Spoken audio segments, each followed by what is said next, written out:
Right now. Motion to approve the minutes? Is there a second? Okay. Cool. Motion, okay, yeah. Motion to approve the agenda? Is there a second? Second. Cool. Alright. I'm forgetting what I have to do. Oh, happy birthday, Kelsey.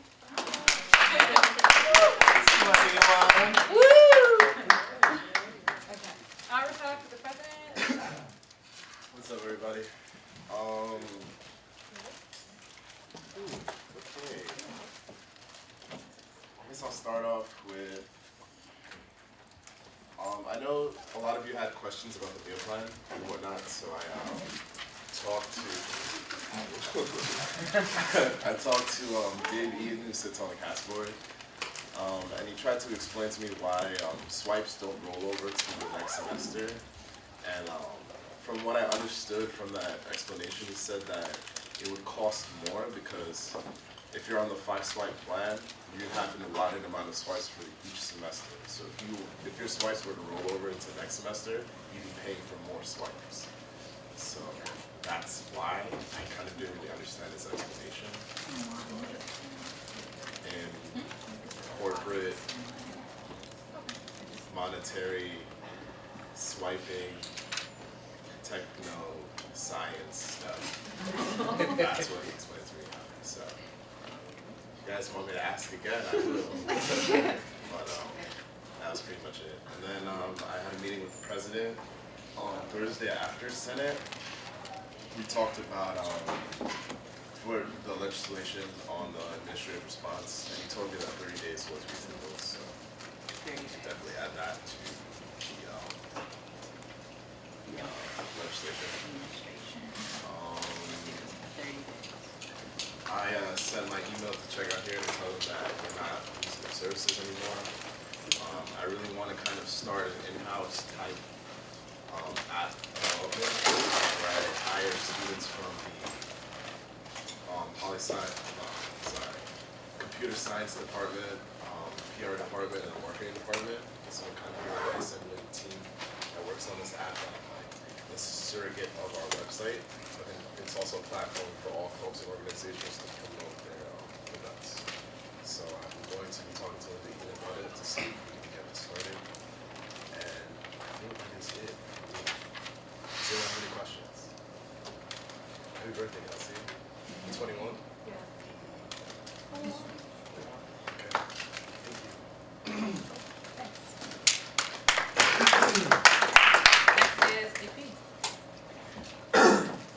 How's everyone doing? Good. Y'all good? How are you? Okay. I'm good, I'm good. Sorry about not making the meeting last week. I had a treacherous and miserable experience I had to deal with. So, yeah, but I'm back here this week. Feeling good, feeling good. So, yeah, a few things. So, I had a town gown meeting last week. I have the notes of the meeting, but not in front of me. I don't know where my other planner is. So there was nothing too pressing about it, I assure you. If there was, I would inform you now. But there were a couple details that y'all could be aware of. But like I said, nothing too pressing. Okay, so here are some things that are somewhat pressing. So the mayoral elections are coming up on May 5th. So for the mayor of the New Paltz Village, there are candidates running. The current mayor is of the Green Party, Jason West. One of the candidates reached out to the e-board today. Her name is Amy Cohen, and I plan on meeting with her sometime soon, talking to her about some of her platform, things like that, and maybe SA can come out with an endorsement for one of the candidates after we figure that out. So I'll let y'all know how the meeting goes, and I guess give you my reflections on the meeting and stuff like that. So there's that. I'm also meeting with David Rooney Wednesday morning. We talked about at Press Cab, the rehabilitation program at the school, and what their claim is that we have a low recidivism rate. So I am going to meet with him about potential data that we could be gathering at the school, and trying to figure out more detail on the current recidivism rate at our school, and maybe how we can learn more information about that. So there's that. And then I emailed Linda Eaton last night because also in the Press Cab meeting, she was referencing data that showed an improvement in students' knowledge after they go through the rehabilitation program. So unfortunately she didn't email me back today, which is okay, but she is supposed to provide me with that data in the near future. So I have all those things. And yeah, and I'll let you know those other small details from the town gallery meeting next week. But again, nothing too urgent there. So, does everyone have questions? Does anyone have questions? Does everyone know what the recidivism means and stuff like that? No. Okay. So y'all can speak up and kind of ask me. So the recidivism is pretty much like if someone gets caught the first time with marijuana, the rate at which they get caught again. So they cited for 2013, there were 8 students who got caught a second time with marijuana, using marijuana. So that's the low recidivism rate that they're talking about. But we raised the point yesterday that the low recidivism rate doesn't necessarily mean that the rehabilitation program is necessarily working. And initially, at least in the meeting, they tried to indicate, I understood it as them indicating that it was evidence. But at the end, they seemed to not feel that way. So I'm going to get detail on that too. But yeah, I'm kind of rambling at this point. Yeah, so can you all ask me a question, please? I'll take the pressure off me here. What's up? You're welcome. How did this get through? Sorry. Oh, Yeah. Oh, okay. never mind. Okay. A question I can answer? Okay.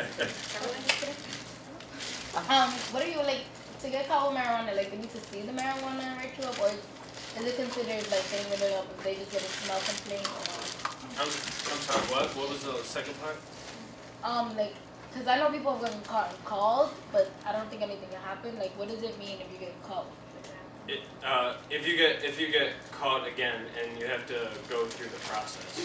What is so, getting caught? That's what I'm trying to say. Someone smells it and they call the police on you and they discover that you were smoking marijuana. So they have to like see it, go into your room, see it, and that's considered getting caught, or is it just like a smell complaint and that's in strike? No, I mean they have to have some evidence that they. Motion to recognize the silence.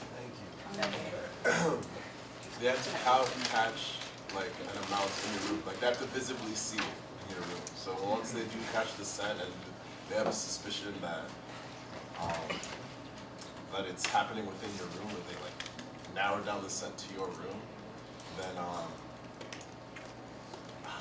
because there's been this new policy in Res Life where if RAs see smoke or smell smoke, then they are allowed to call the RD on call, and because it's a health and safety hazard, so then they call the police. So it's like not necessarily marijuana, but if it's like smoke, if somebody's burning incense or like some smoke is coming out of the room, then if that's a health and safety hazard, yeah, they're allowed to key in at that point.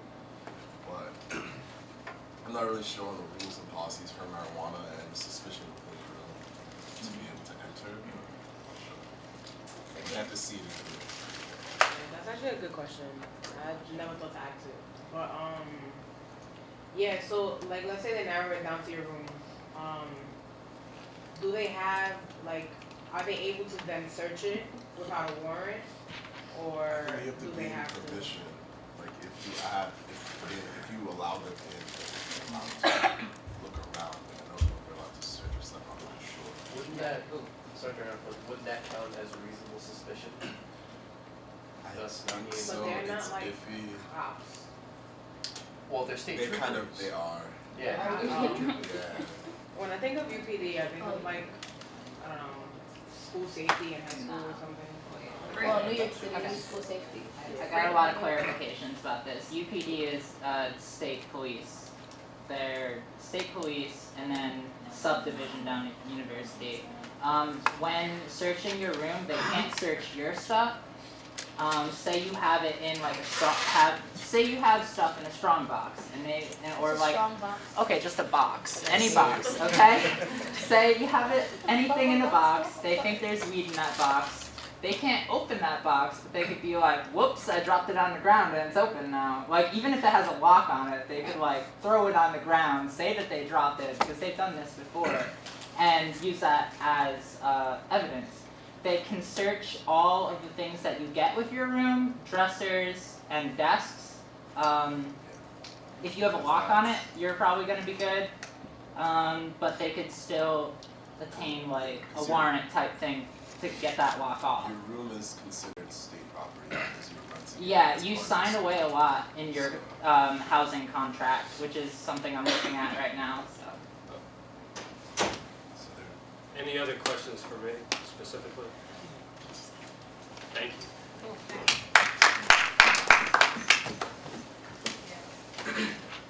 So I'm meeting with the library dean on Friday. If anyone has any concerns about the construction or the Starbucks or Jasmine, whatever that is going to be, or like laptop policy, tablets, anything to do with the library, anything you want me to bring up, anything, issues you've had, experiences with library people? No? Okay. I'm meeting with Peter Brown, head of UUP, United University Professions, like the union for the professors on campus. I've been considering looking into creating a UUP committee. I know they have the Student Labor Coalition Dialogue. I forget the exact wording.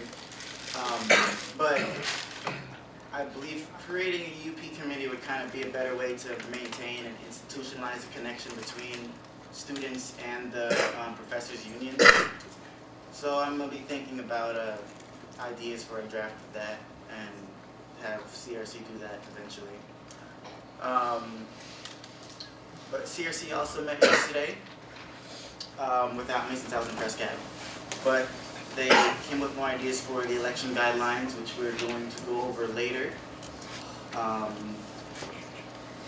believe that's everything. And also, there is a New York Students Rising meeting Thursday or tomorrow at 6:30 in the atrium.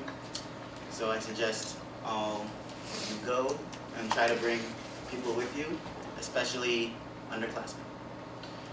Do you have any questions about academic affairs and/or governance? I had thought CRC was on Friday. What time is CRC on Tuesdays?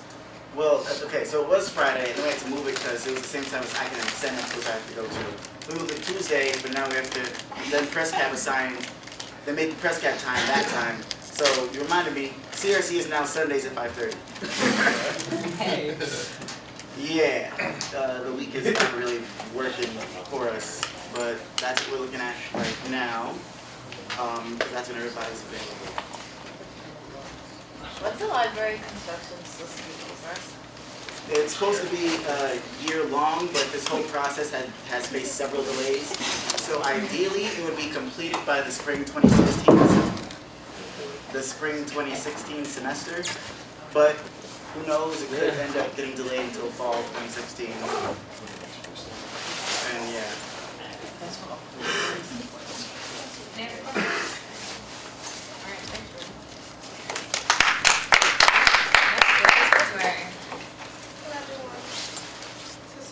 conferences, there's 43,205.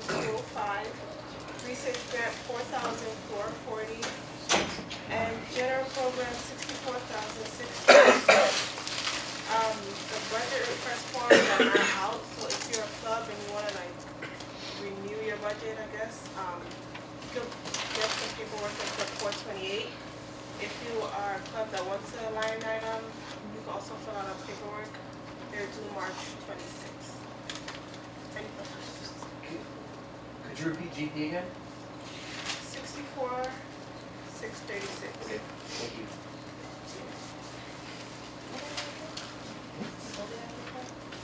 Willie does not have a report.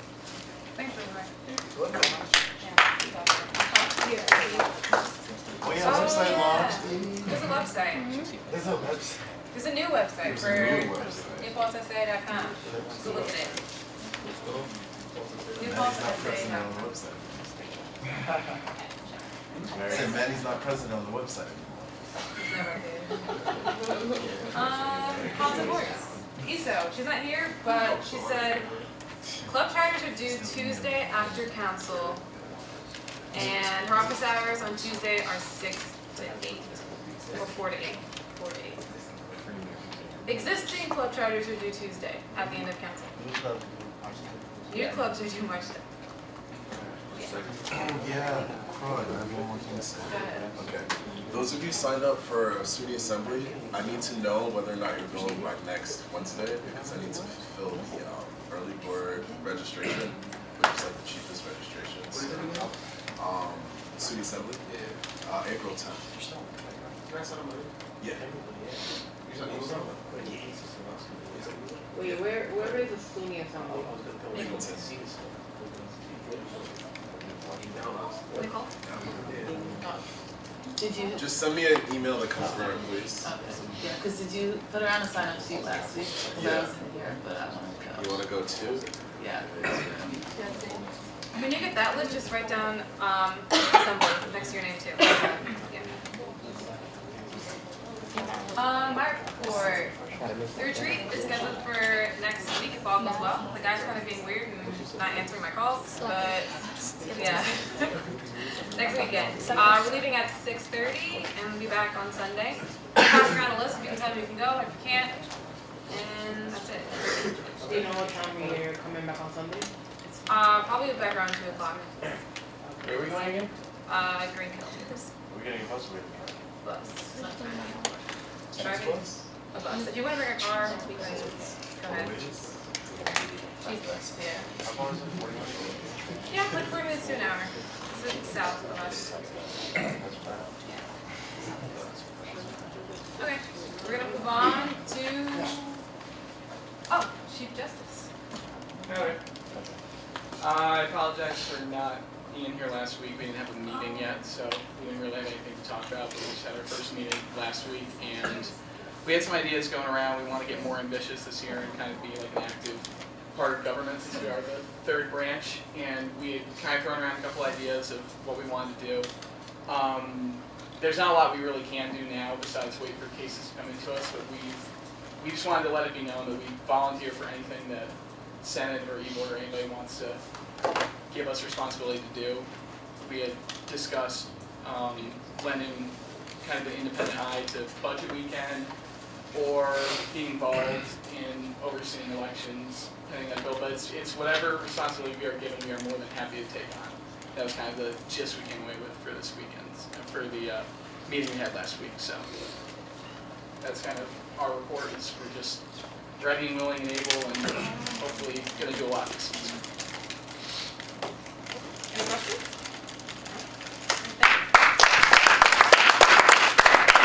I forgot 2 things. If you could add on the agenda, Christine wanted to talk about it, but I forgot to put it on. It's supposed to be included.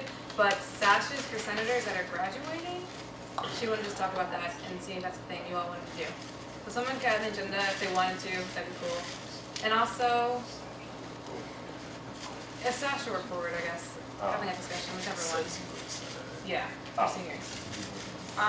And also, if at the end of the year I was to do something for you all, like what would you guys like? Like, do you want nameplate tags? Do you want a t-shirt? Do you want like things things do you want to send it to? No? You guys don't want anything? You want stuff? You want me to take stuff? I'm just writing the We're not getting another stuff money. like stickers or jackets or Right? I could yes. Anything else that you're doing that Matthew, go. Okay, can I motion it? Cardigan. Cardigan? Yeah. Yeah. Shoes. There's There's Cardigans are cute. Cardigans are cute. Ooh, yeah. Hoodies. Like zip-ups or pullover? Sweatsuits. Right. I'm ready to You have to commit to one thing. Fighting for that for 2 years.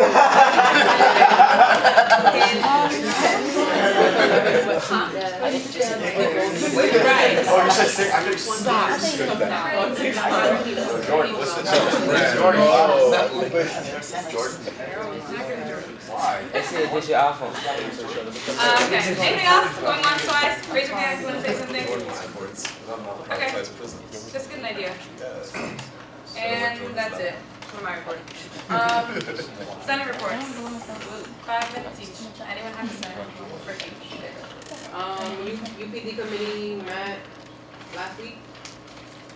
Question mark? We're gonna do Know Your Rights on March 2nd at 7 p.m. in LC 100. And we're the Costovers agreed to come. We're trying to get some other people to come and talk to everyone. So, tell your friends, tell your mom, know your rights. And yeah, that's all I wanted to bring to the report. Questions? Questions? Can you give asking for Gackin or one of the UPD cops to cover that? I'm pretty sure, but Jesse, I don't recall, but I know that Jesse probably knows. So, I remember. Any other questions? Thanks for your report.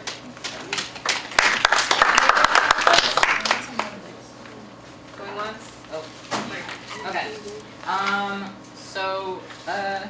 Today I had to skip my office hours at 2 o'clock. I went to Kingston to meet with Legal Services of Hudson Valley, just to update everyone who doesn't really have to ever go through any legal name changes. You go through a process of signing a petition, why you want to change your name, what you want to change it to, your address, some documentation, birth certificate, stuff like that. You could waive the court fee that in our court is $210. Thankfully, transgender people don't have to get surgeries to have their gender marker changed, but that's another process. I haven't started doing that. And in order to change your name, you have to you have to pay to put a thing in the legal notices of papers. So you have to pay a lot for that, and it gets decided by the court like where it goes, and then you have to publish your address. It's invasive and scary. Just so you know what that's like. Because I had to skip my office hours today. I need to say something official about today.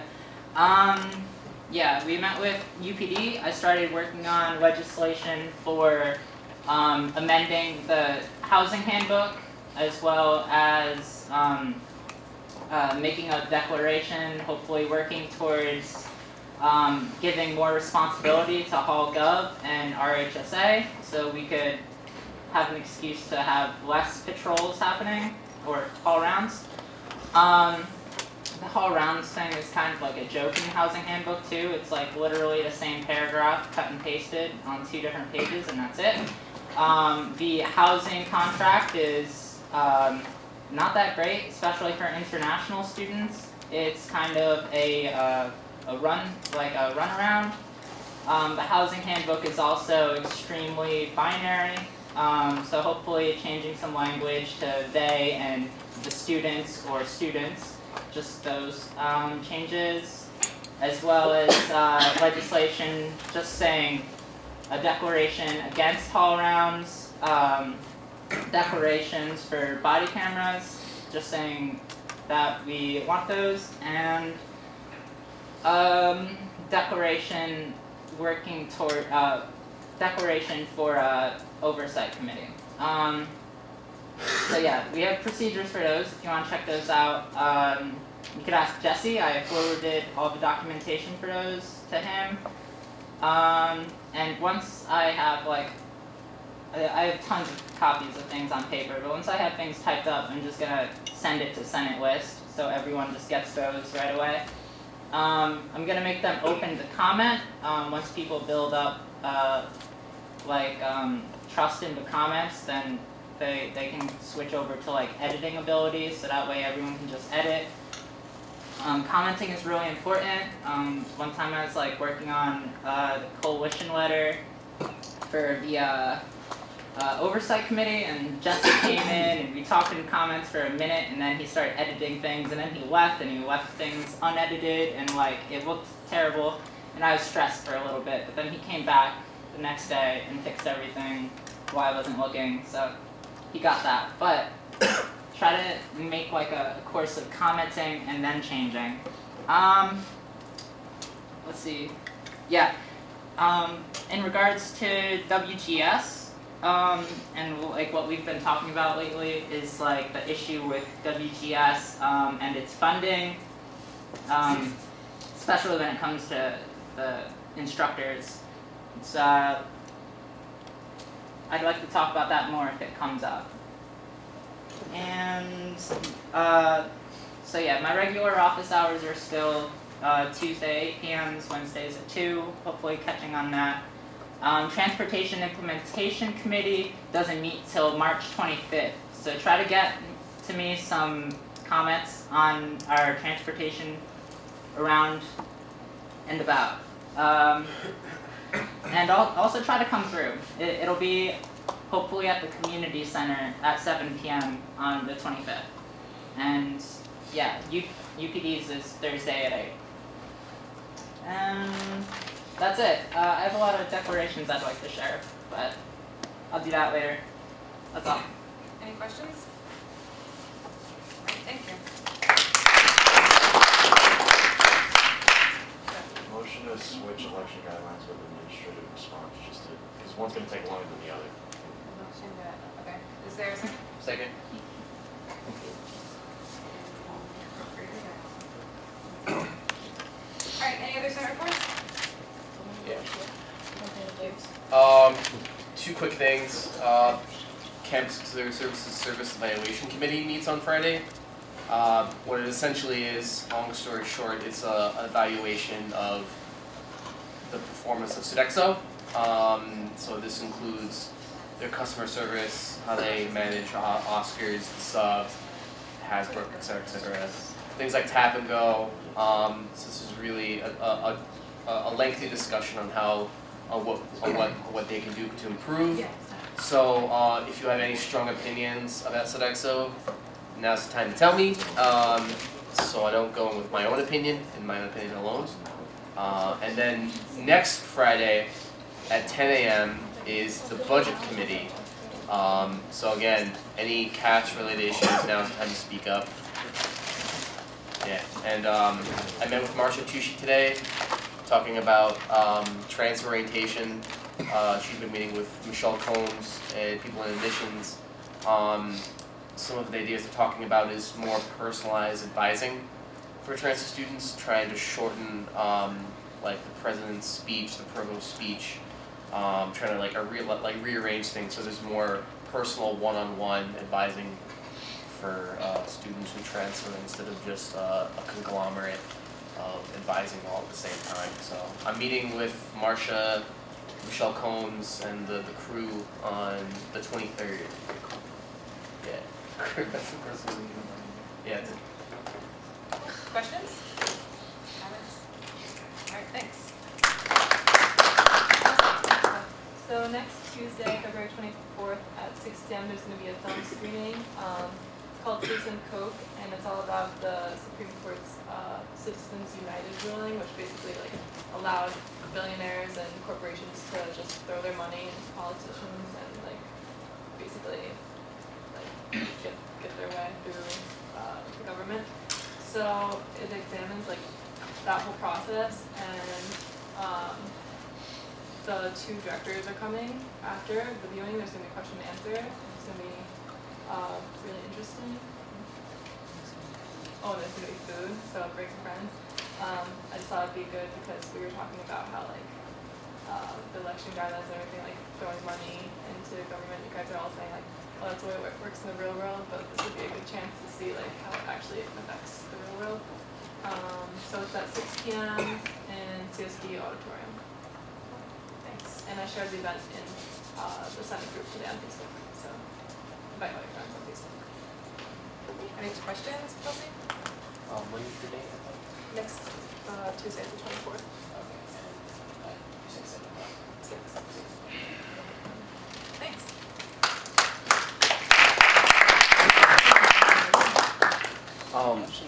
Tomorrow, the Black Student Union is having a program collabing with the Upsilon Lambda Fraternity Incorporated. The program is called Hair on Both Sides. They're gonna have a police officer come in, and it's gonna basically discuss police brutality, police in the media in general, and how blacks and the whole violence and everything, police brutality. Yeah. Oh, an active NYPD officer will be coming to speak as well. So BSU is going to be doing one side, and there's like a discussions panel / debate. What time? What 9 p.m. sub? Oh, lecture center. LC 104. LC 104, 8 o'clock. 8 o'clock? Yeah. Any questions for Nick? Anyway. Thanks. Wait, Anybody else? Senate report? Sarah. SJC had its first event on Monday. It went really, really well. And we now have a Facebook page that you can like and see all our pictures from our other upcoming events. We got a lot planned for this semester, so find us on Facebook. Questions, comments? Thanks, Sarah. Any other Senate reports? Going once? Darlene? I don't actually have this Senate report, but I actually wanted to say something that I shouldn't say like during our first meeting, which is that I am hard of hearing. So when we're having a discussion, I would appreciate it if you guys speak in a loud tone. And that's it. Thank you. Wanted to know. Any other Senate reports? Once, twice. Okay, we're gonna move on to, I already forgot, outside bodies. Hey everybody, so this week was good. Our Valentine's Day food drive on Saturday was very productive. We got like over 3 carts overflowing of food and non-perishable food items for the family of New Paltz Food Pantry, so that was good. We also started our weekly radio show on WFNP this week, Monday at 7:30, so we'll be doing that every week. So if you don't get enough of me talking at Senate and you want to learn more about NIPERG, then you can tune in on Monday nights at 7:30, so that's always fun.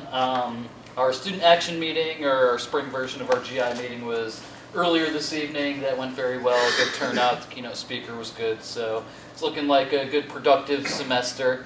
This coming week at the farmers market, we'll have a GMO labeling table tomorrow from 10:30 to 2:30 in the lecture center. So I know I mentioned our campaign last week, so if you want to learn more about it and help advocate for labeling in New York State, then stop by our table tomorrow and check that out.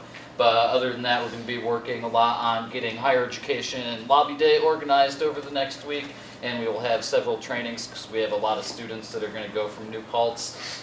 So in order to get to everybody's schedule, I had to have a training at 3:30 on Monday, 6 o'clock on Monday, and then next Wednesday at 3 o'clock. So even if you can't make it to lobby day next Thursday, but you want to come to a training to learn how to lobby and learn more about our higher education platform, you're welcome to do that. You can just shoot me an email and I'll get you the locations of those training times.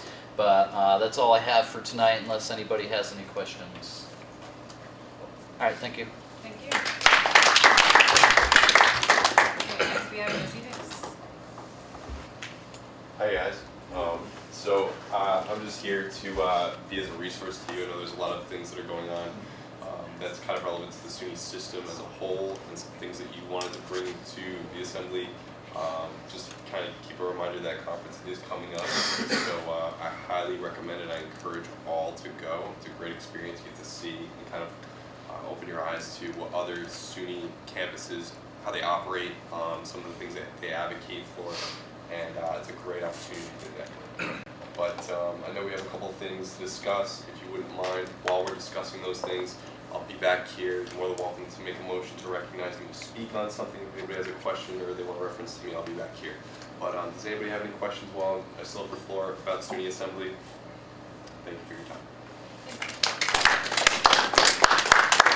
Okay, moving on to elections. We have Environmental Task Force, Student Association, I'm messing that up? SAP Productions. Yeah, SAP Productions. There you go. And Alumni Affairs. Alumni Affairs needs a chair as well as huh? Just member. I thought it was business.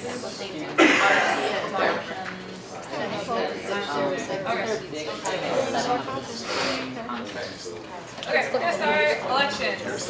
Since it's just senators, I'm gonna ask if you can just stand up in your seat and just say why you want to be on it, instead of making a hustle mess. I think 3 seats. For each one. Members of task force. 3 seats. Yeah. So whoever wants to nominate themselves or anyone else. Kelsey? Anyone else? Nicole? Myself. Alex? Myself. Anybody else? No? Okay. Wait, I got a question. Yeah. When is it meet again? It's like every other Tuesday at 2 o'clock in JFT. Okay, yeah, that's still bad. Alright, you can just stand up. Zach? Is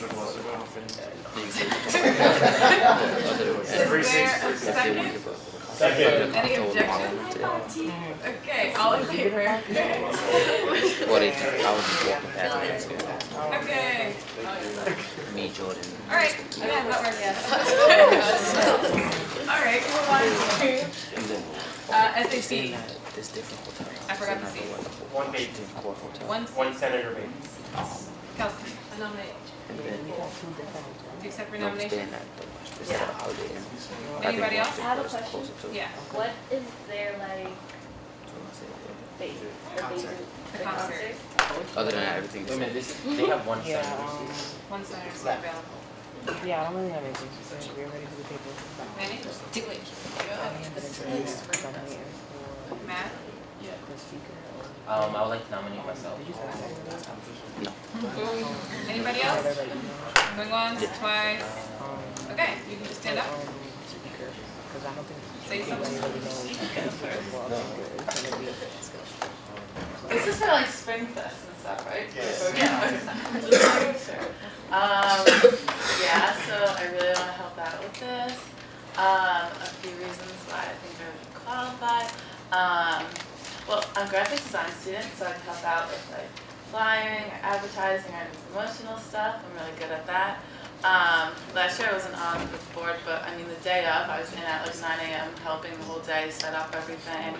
I know it's like for the weeks like leading up to it and the day of, it's really like probably a lot of pressure. And I'm really good at taking direction and working well under pressure. And I know there's probably like a lot of tedious stuff, but I'd be willing to do anything that I'm asked of. And yeah, I'd really like to be able to make that. So yeah, okay.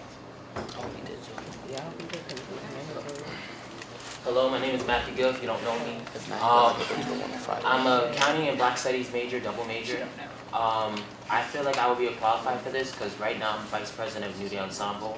We put on a lot of productions and events. I'm also a part of BFC, Budget and Finance Committee. And in the past, before I came here, I used to be a part of a Student Senate also, where we also put on like big productions and programs and stuff like that. So vote for me. Any questions for Matt or Nicole? There should be some questions. Big questions. There's two people on the Senate. I I got one. James. To both of you, have you ever volunteered for the spring concert before? Yeah. Yeah? I said that in my. No, I honestly, I haven't, but I always wanted to, but like, usually because in the past, I was like, Yeah. this year, I'll be able Just don't like classes next year. My bad. Matt, did you answer the question? Huh? Did you answer the question? Yeah. It's not a conversation, everyone's talking. Matt, Zach. Matt. Okay, Chrissy. Is there a second? Second. Any objections?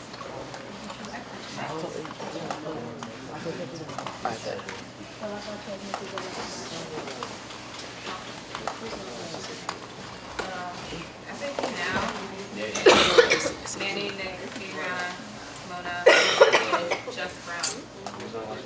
Jess Brown. Moses? Alright. Wait, what's that? Is not one of Okay, no one say anything? Manny. Nick? Oh, sorry. No, I was asking, how many senators are on there? There's 4 senators, there's 1 Senate seat available. Okay. Who's Senate seat Gonna was be that? nice, we're gonna give up your seat. Yeah, who's? I don't know who was on It was never filled in the first place. It's like a trade.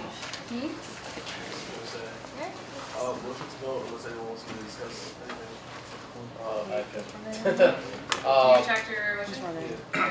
Okay. It's Nicole. No, Or Matt. I mean, I could be persuaded either way, like, I right now I'm like leaning a little towards like Nicole. I was under the impression that, correct me if I'm wrong, man, I thought Matt has been on SAP at some point. SAP? Yeah. No, he Or like hasn't. last year? He's on BSC, I mean, BSC. We volunteered. Yeah, I know it's on BFC. I don't know. You could go either way. I'm a little leaning towards Nicole because she's volunteered already. Zach and Manny? Adriana, you were on SAP last semester, right? Last year when they did. Who did the who made the flyers? Who designed it? It was. Graphic design. Yeah, it was Lamar. It was Lamar. Did he do it by himself or did he have any help? It was just him. It was Just him? Manny? It was paid. relevant. Yeah, he gets a paid. stipend. Yeah, he gets paid for the flyers. Even though we No, don't I have was just to. wondering if there was any other like. help Oh, or I know influence. Goldie was like looking into other graphic designers, associate to Lamar just to switch it up. Yeah. Right. I was looking for Nicole just because Matt, I think he has a lot of, not that, I mean, he can handle it, but I think that he has enough going on, he could be there, involved in other areas. So I think for her, she's trying to kind of get back to the swing of things. So she was center like last year, she wasn't here last semester, she was center last semester. So she's kind of getting back to the swing of things again, I guess. And she also has like a useful skill in graphic designing and might give the essay graphic designer Lamar will give a little help because he has also a lot of this thing as well. So yeah. Chelsea, they. Yeah, like last year, Nicole was really excited about the concert. Like she helped the whole day, and like even missed some of her classes and stuff. And I talked to her like about other things. Like she has other ideas for not only like the concert, but like other ideas in general. So I think she would be good. And also, yeah, she's really good at like getting organized and like just time management and stuff. So she's Kimberly, then James. Hi. I'm personally swaying towards Matt. I think you should all swing towards Matt, right? But like, if you go to the Noonday Ensemble Productions, you can tell that he has experience on putting on a production, and like you have a lot of passion in the creative part. But I feel like at the end of the day, most of the work, I feel like a lot of people have opinions of this looks nice, we should do this. But at the end of the day, like the logistics aspect of putting on a production is what most people need help with. And I feel like he's used to doing like the grinding work and the like paperwork aspect and just, you know, grinding to put on something and make it happen. Besides like creating the creative vision, because I feel like there's enough says in that. But making the creative vision a reality, I feel like Matt would be very good at that. James, and Manny, then Zach. I was gonna motion this to vote unless. Yeah. I get Motion to vote. Is there a second? it. Is there a second? Second. Any objections? Okay. All in favor for? That's so sad. Matt. Wait, what did you say? All in favor for Matt. Please raise your hand. Hi, so I can count. 1, 2, 3, 4, 5, 6, 7, 8, 9. Okay. All in favor for Nicole?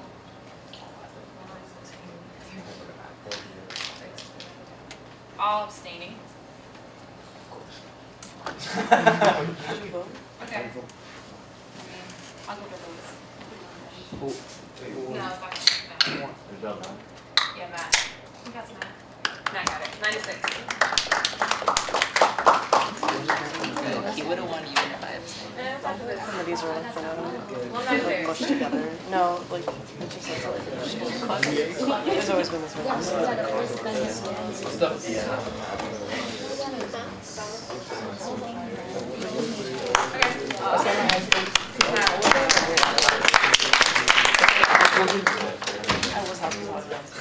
Next is alumni affairs.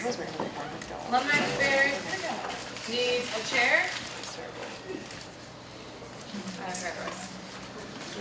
Yeah, so this committee is chair, one seat from a student who's in the education program, science, Can and you speak up a engineering. little bit? I'm sorry, it's hard to hear you. So this committee needs a chair, and it needs a seat from the education department, a seat from the science and engineering school, a seat from the fine and performing arts, and a seat from business. Huh? You two are already the board. I'll bring it to you. What do they need? How often do they need? It needs a chair to establish meeting date. The chair graduated last semester. So it's up in the air. Yeah. Okay. What are the What are the goals of this committee? I think the goals or like responsibilities of being the chair with you work alongside the alumni affairs, actual alumni affairs. Like you get advisory from the alumni relations office or the DAB. So you kind of meet with her once a month. Yeah, you meet with her once a month. What's the purpose of the committee itself? Right. Yeah, I was talking with Brother Dowd before I became president about creating a base where you can contact alumni after they graduate, specifically towards the student association, clubs, and organizations. So like different presidents who graduated from various different organizations who really want to invite alumni to talk about their interest in this organization or whether or not their alumni found that organization. And this committee is the one that they go through to do that. So it's kind of our alumni relations towards people who graduated about our clubs and organizations. So. Yeah, no, myself for education. Anybody else? Anybody else? Wait, what seats are there? Education, fine and performing arts, business, and science and engineering. We need a chair. Can someone please step up? Hold on. Matt, then Kelsey, and then me. She's in the chair. And Zach. Matt. Kim is awesome. You should Matt. do it. I don't know what I nominate him for the chair. Do you accept the nomination? Sure. Cool. All right. I have a name now. And Kelsey? I nominate Nicole for finance. Oh, thanks. Do you accept your nomination? Yeah. Who's gonna go next? Zach. I nominate Vanny for the chair. Do you accept your nomination as chair? I mean, just, I don't know. I want to, but I just feel like I have to. Who's now? Yeah, I think I'll start this one. Zach? Motion to recognize Jesse. Is there a second? Second. Second. I'm a business student and I'm interested in alumni relations. So could I entertain a motion to nominate Jesse? As what? Like as a chair or as a position? I can do both. Wait, what's your major? School? Business administration. Business. Bree? Parliamentary inquiry. Don't we have to nominate you? For clarification, I entertain the body to make a motion. I'm very entertained. I'd like to. Alright, next, James. I nominate Jesse Hicks for chair.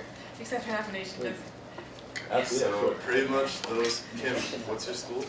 Elementary, well, education. Education.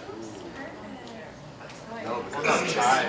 but Chai is education too. But it doesn't specify what school it is. It just says chair. I know, but like, now I'm running for chair. yeah, for the actual debate stuff. Just Oh, so it's just. When do you guys meet? You have to have the chair decide. Can I decide? Decide what? You can't pick a chair. No. No, no, can I decide? It's not a constitution. Unless you make it amended. Any other nominations for a chair or for a seat on Alumni Affairs Committee? We still need sides in a hearing. Because then it can't meet if there's no chair. There's two chair Wow, nominations. sorry, who's running for chair? I missed it. Kim and Jesse. Oh. Okay, different. I was gonna say. Okay. That's it? Okay. I have motion recognized me. Second. Second. I nominated Jesse Hicks. For chair or business? Chair. So who's nominated for business?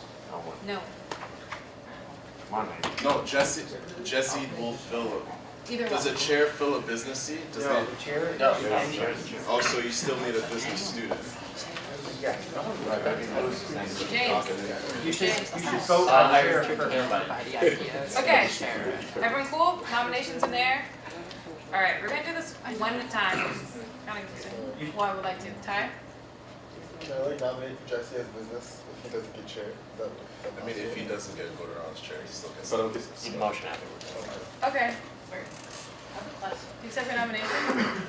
Yeah? Yeah, you do. Okay. Nicole has a question. Are there any senators on the committee right now? Me and Manny. Okay, none of you guys wanted to run for chair? That I suggested it. Okay. Ty and then Bria. Motion to recognize Mike.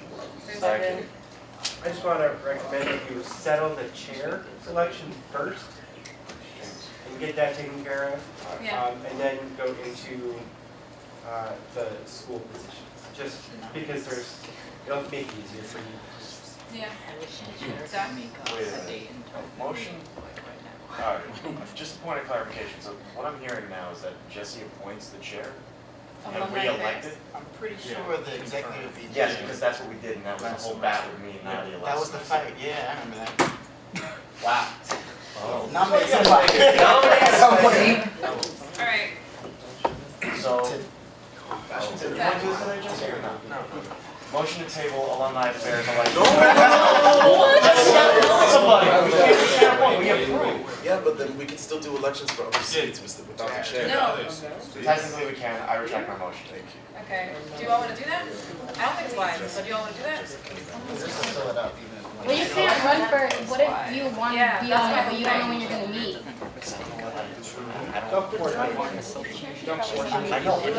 Okay. Let's wrap this up. I advise personally to make more sense tabling if you just want to appoint one now, so if you have a chair, and they decide what times they meet, and then you get people on it, and also if someone wants to run for a chair, or someone wants to run for a seat, they know which one they can run for, which is available. My personal vision. Zach. Alright, Jesse, just to fill you in, 2 people out of the entire, well, did you know who's interested? Oh, go ahead. Kimberly and Jesse. Right, so out of those 2, would you like to make a decision now? On No. who- Oh, yes, sorry. Okay, so what do you all want to do? It's your meeting. You can't do chair election now. That's impossible. Motion to table to next week. Does that agree with me? Second, we have no one to say. No, I object because Ty is running for an education seat, so we might as well just fill that now. Oh, your education too? No, she's fine performing arts. Who is it? Kim is education. No. So, alright. But she's not running for education, she's running for chair. No, but that's the problem. If she doesn't win it, then she wants to get the education seat.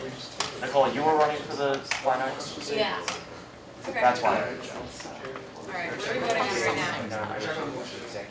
What's your motion? Special president has to nominate. Okay, so we're not tabling it. We're voting on education and performing arts. Oh, but Kimberly wanted to. Kimberly's running for chair. Yeah. But she hasn't nominated. Oh, so I see what you're saying. I'm sorry, I wrote this in the legislation, I'm sorry. I didn't know I was gonna become president. I see what No you're saying. shade, no shade at all. I mean, Realistically, this is before the election, so I'm Okay. like false. She's up for reconsideration. Exactly, okay. Okay, James. So could we elect everyone but the chair? That's what we're thinking about. I don't want that to be a motion that has to be seconded and agreed upon, so. Motion to vote on all the seats that we can right now, going from fine and performing arts to education to business. Not, right, we can't do the chair. Okay. Any objections to that? Object. On what grounds? Because I don't think it's fair that they can't run if they're gonna. No, they can run, they just won't be nominated, then they can be nominated for chair. The question you should ask, are you want us to be chair? Yeah, but if you, let's say I do run for it, right, and I get it, and then I get a chair, or he gets it, and then he gets chair, and then another person that would have been running for that same position can't get it this week. You understand what I'm trying to say? No? No. I just don't think it would be a smart idea. I think table it would be the best idea, personally. Or we could just do BFA today and then table the rest. Yeah, so if they want to table it, You retract your motion then? I retract my motion. Okay, any new motion? Manny? Okay, is there a second? Second. Any objection? I object because Nicole is the fine performing arts. We can do it next week. Yeah, let's- I retract my objection. Okay. No one can even meet, there's no way. You still wanna run, right? Yeah. Okay. Ty, you still wanna run, right? Yes. Okay. Be here next week. Be here next week. Okay, we're gonna move on. So many parliaments. Old business? I know, that's why. Administration response resolution. Yeah. Oh, man. So it's not part of my presidency and stuff. Yeah, Jordan. Motion, put it in new business. So you want me to come up or not? We're representing. I mean, you can talk about it, but I mean, I was just, you know, understand it's What are you looking for though? Are you looking for capacity, looking for Well, critique? yeah, I mean, everyone remembers what this legislation was about in regards to administrative response to student legislation. We added the declarations and thing in there. Okay, you want to read over? Just a lot. Yeah. Here, that's the question. Read the whole thing? Yeah. All right. Alright, whereas the administration has historically been unresponsive to legislation and or declarations passed by the Student Association Senate, and whereas the spring 2014 semester faculty governance passed a resolution asking for the administration to respond to faculty legislation within 30 days, and whereas the Student Association would like to adopt a similar policy in regards to an administrative response to student legislation, citing spring 14, March 14th, document 2, for faculty governance, and whereas the Student Association seeks to have better communication with the administration concerning student senate legislation, therefore the 59th Student Senate issues a resolution. Be it resolved, the 59th Student Senate resolves that when a resolution and or declaration is passed by the Student Senate that calls for administrative response, the President and a member of the President's Cabinet best qualified to respond to the issue outlined within the resolution or declaration will provide a written response to the SA President within 30 days indicating whether or not they intend to implement the legislation. Example, that.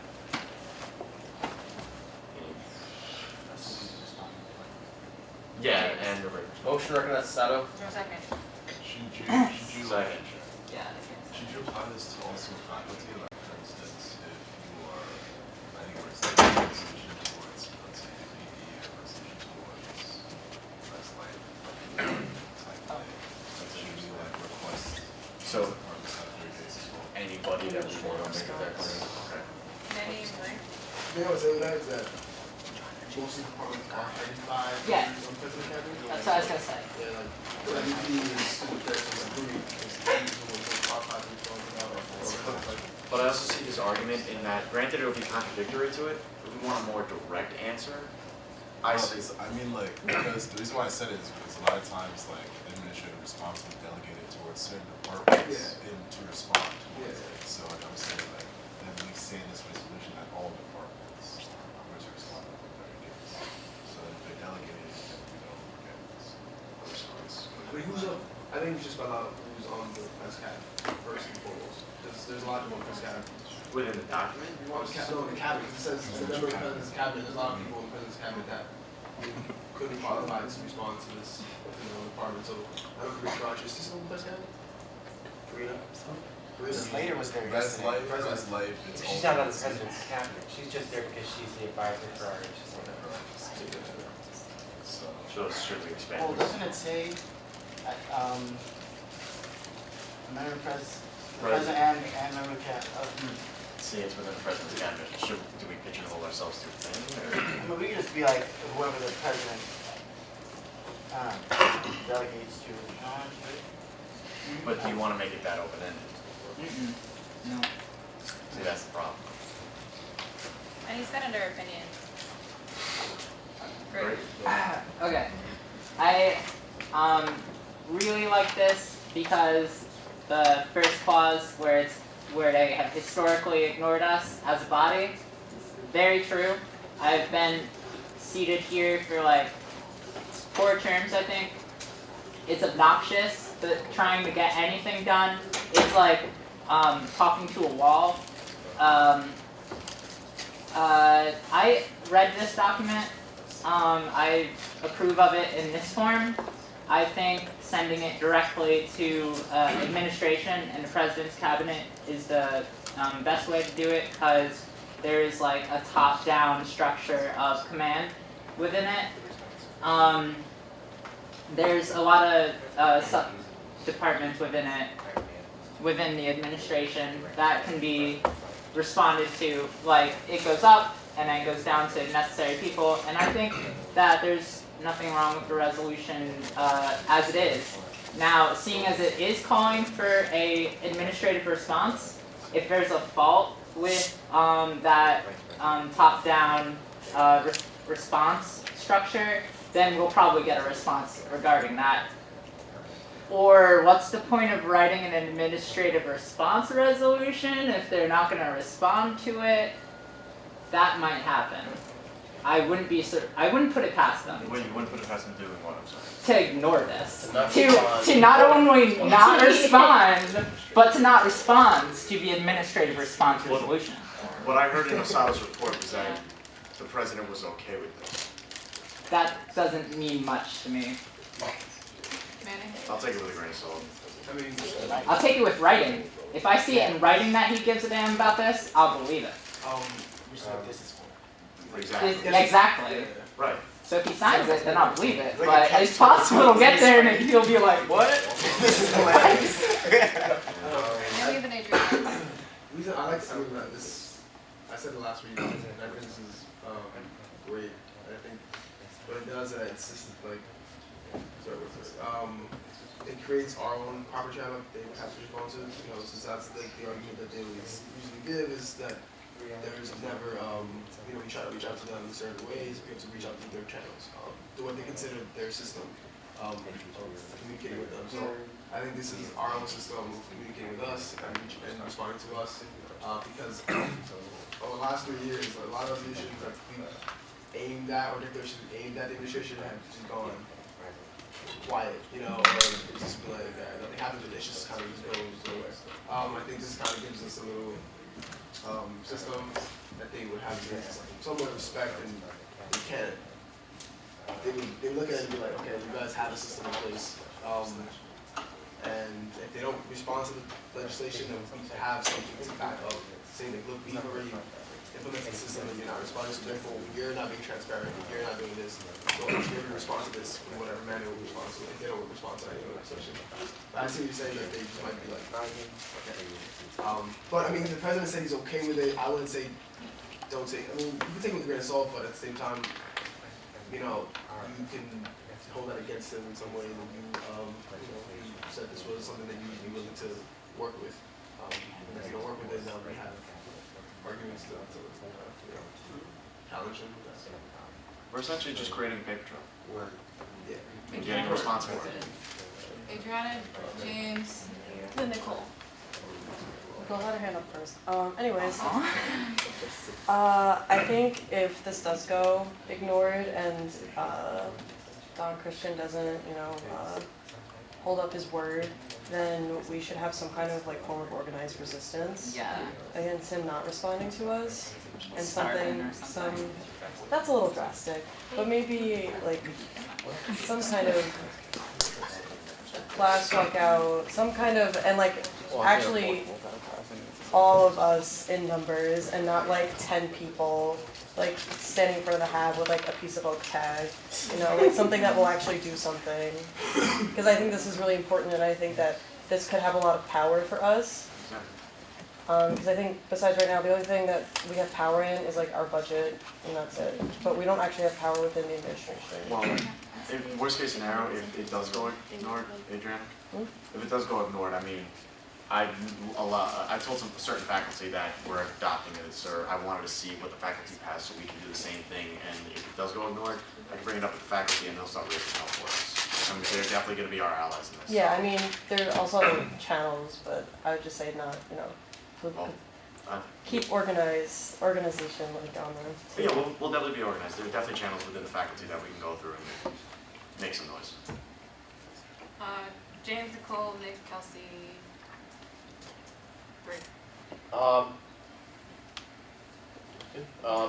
To highlight what Asado said, I overall I think this is great. I think it's perfect. I do think you should take what Asado said into consideration because I feel like it could be a potential loophole. You know, because it's calling for specifically the administration to respond, and they could just bounce it right and tell you like, I'm not qualified to answer this. You have to go to the head of this department, and you go to the department, and then they bounce it right back to the administration, and therefore you have that mess. Well, no, the response is not going to be, I'm not qualified for this. The response is going to be a full-fledged response, not just like, oh, we're not qualified to talk about this. I understand you're trying to cover your bases, but I'm pretty sure like this is going to be locked down as is. I mean, if they want to use that loophole, then we can start mobilizing and organizing, but you know, don't be like, don't take advantage of it like that. I mean, all I was saying was just to add in that word in the resolution. What word? Department, like, can you move for a sec? And correct me if you weren't saying this, Alex, I'm pretty sure you were saying this. The third line, the president and a member of the president's cabinet, you could put in that, and or heads of departments, something like that. Was that where you used to? Yeah. Nicole? With academic affairs, they did this last year, but for yeah, this is the same thing that I was saying. Okay. Has it worked for them? Yeah, I mean the filing system they started using, like the certain, what is it, like this type of system, like the filing system that they had, they implemented, they like it. But in terms of getting a response, I'm not sure they even passed legislation up where they've gotten a response yet, so that I'm unsure about it. Okay, I was curious. Yeah. Nick? Motion to recognize Asado. Second? Second. Okay. So maybe like we could consider also tailoring it to whomever it may concern, because that kind of gives. Yeah, I mean, because honestly, like a response, realistically, a response could be, this is not ready for our department. It should be delegated to a different department. That's a legitimate response, regardless of what you say. So that is technically a legitimate response.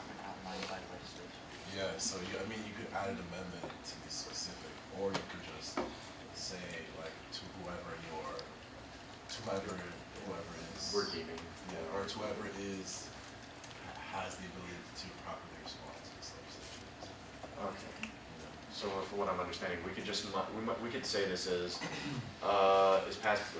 Be it resolved, the 59th Student Senate resolves that when a resolution and/or declaration is passed by the Student Senate that calls for, but is not limited to, and will list everybody essentially. I mean, we want to list everybody. That's kind of something we wanted to avoid in the. Wait. That's not a bad idea because there is an organizational chart on the president's corner on New Paltz. .edu. So you want us to specifically outline every department that. It wouldn't be difficult because that organization chart is there. I personally think that's silly. That was kind of the point of this, where we wanted to keep it at the highest level. Yeah, exactly. It's like a giant simple. pyramid anyway, so it should go down. That was my thing. I'm good. Three? Okay. I wanted to motion to recognize Jess Hicks. Second. Second. So it's actually funny that you're bringing up a resolution like this. We actually saw something similar at SUNY Purchase, but I will tell you this. I think that by writing this resolution, it's a good way to identify that there is some sort of gap or there's some sort of lack in a communication channel. I do think, though, that with what I'm hearing from the conversations that you're having with the president, that he is showing some sense that, okay, we will take into consideration the communication you're trying to put forth. So maybe in your resolution, when you're amending this and when you're putting focus into this, the only suggestion that I can make to you as a body is that, look, send this resolution off, try it, but also as a body, if you really find an issue with communicating and that they're not responding or they are passing it back and forth in between departments, just note that you guys have to stand together, reach out to media channels, and make it apparent, make it an issue. But from a goodwill standpoint, I think by just sending this off and then communicating with the president, I don't feel as if you're going to have much of an issue. That's my objective opinion. But again, I'm very glad that you guys are writing this resolution. I just, again, have some good faith because I think it'll work. So just to be explicit, you say you send it as is, don't you? I wouldn't say as. I mean, it looks like it's a direct resolution. At the bottom, the clause is saying will provide within response into the essay. It's calling that the person is to be best qualified. So I don't know what other word you could use other than best qualified, because it is a case-by-case basis, unless, again, what was mentioned before is noting everybody. I don't know.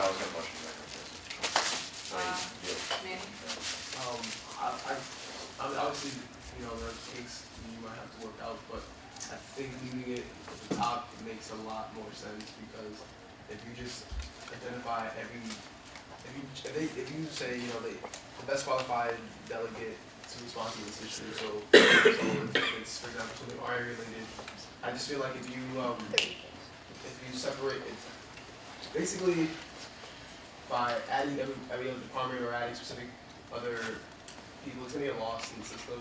You know what I'm saying? Like they're gonna delegate it. For example, I'm gonna name names. It has something to do with vice president student affair related. So something to do with our UPD or what do you call it? Res Life. Obviously, the person who's head of that is vice president student affairs, which is Dave Rooney. So he would be responsible for this because he's from that cabinet. But if you would say no, delegate to anyone, to the respective departments that are, that are best qualified to respond, he would just be like, all right, here, take it, just let it be, to accept someone else, and they're probably not going to give you a good response as well. And it gives you insight into how each administrative head is really, thinking and their ideology and this other stuff. I'd say that's like the focus, but I just think if you expand it, it's going to get lost. Like this system. I think you have to keep it as in that top 4 people. I mean, that's also another reason why we're having the president respond as well as a qualified member, because it encourages consultation between the two of them.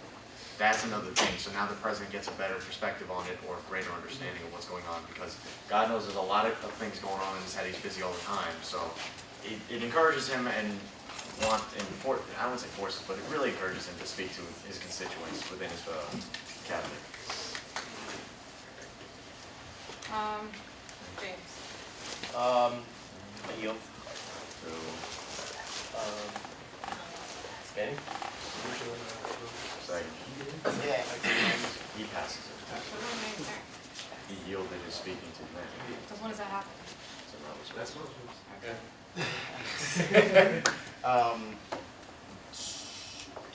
All right. So like how PressCap works is they ask us what we want to put on the agenda, and they give us, I think, a week or so in advance, so they can contact, depending on who or whatever we want to talk about, they can contact someone who's relevant to that discussion.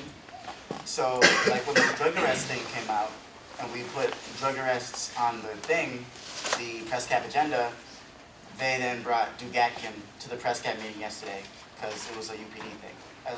When we talked about black enrollment, they brought Dean Jones, Dean of Admissions, for that conversation. So it's pretty much fine as is, because they kind of operate that way anyway. They try to find who best can find a way to properly respond to our grievance. Bree? Okay. Oh, really? Sorry. Okay.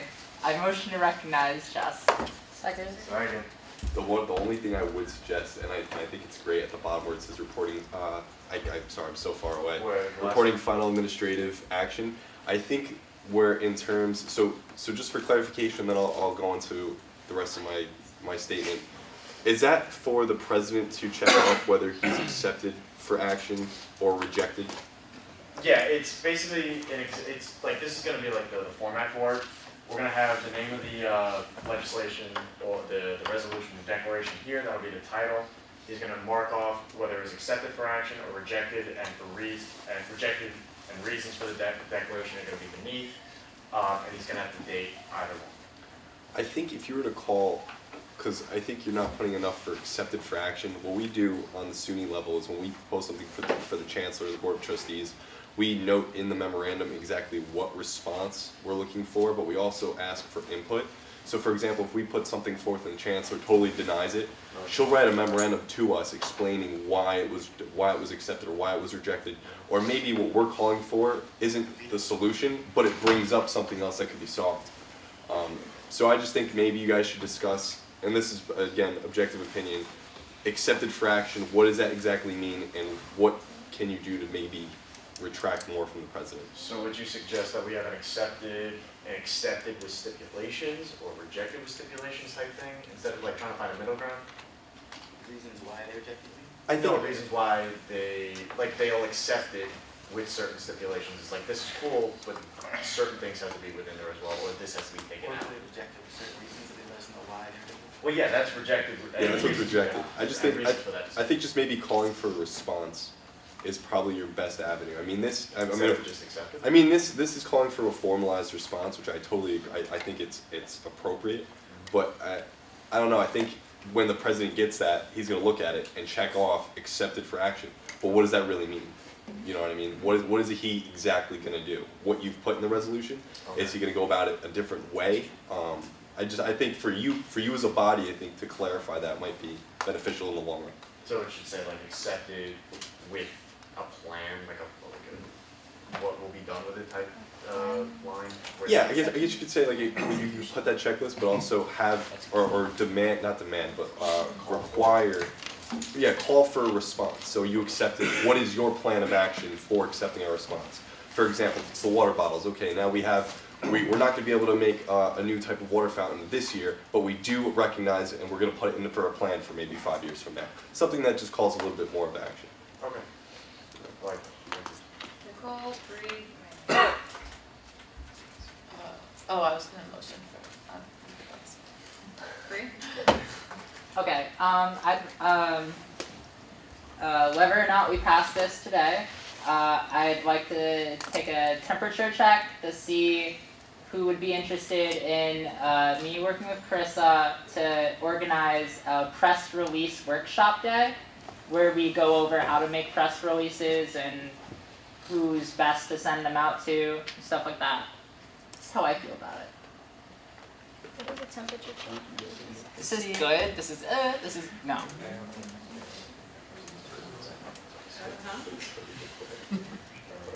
Okay. Yeah, I agree with this. I think that that's a fraction. I mean, it's already kind of. It's within there, but it's not explicit. Yeah, exactly. It says you're supposed to respond to each decision. I mean, it says in the resolution for the result part, but I think that like specifying something for action and moving on that is probably the best thing to do. We're keeping it. Yeah, I think I should really keep it. The president's cabinet. I mean, the president's cabinet, if I'm not mistaken, has president, vice president of affairs, vice president of global management, VP back the provost, provost. Who else you want? Finance administration and development and chief of staff. Yeah, so those are the people on press cabinet. Like those are the main core. I think keeping it going would be the best.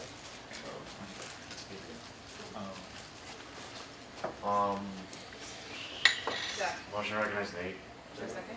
I think, kind of rounding off what Jesse and Now you just said, if you were to add in one line in between the two that you said, interested in possible implementation with stipulation, given the opportunity to respond with notes of what they might want to add or take out, not so much, one side or the other, but the middle one. I guess my worry with the putting interested, I don't know, I said it, it's just like now that I think about it, it's like, well, there could be stipulation on this, there could be stipulation on that. Right. We're gonna have to come back and like, edit the document or something, that's what I'm thinking. We're gonna take a motion to table this, to CRC. Is there a second? Second. Any objections? That's fair. Okay, we're gonna move on. I have a motion to add a 10-minute discussion on institutional memory for 10 minutes to new business. Is there a second? Second. Any objections? Didn't get my report, sorry. Next, we're gonna talk about, I think something I wanted to say. Oh, yeah. I'll talk about that. Okay. Election guidelines. Do you want a certain number of minutes? Yes. How long? 15. 15 minutes? 20 seconds. 15 or 20 minutes? 15, and if needed, ask for a 5-minute extension. I'm going by 15.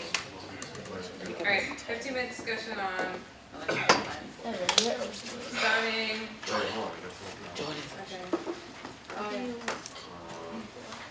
Yeah, sorry about that test, it was something stupid. Oh, no, you go ahead. Jordan, where's that? You shared it with us. I'm trying to keep the time. That's not what's green. No, the agenda's. Yes. Get that out. Because I have a cousin that you want to talk to. I had something wrong last night.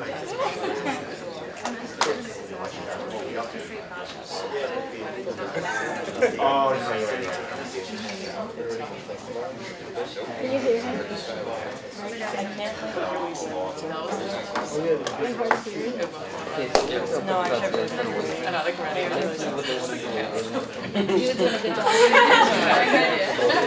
Also wasn't paying attention. No one's getting the guys, and now we're limited to making it equal. I don't know what the solution is though. I also because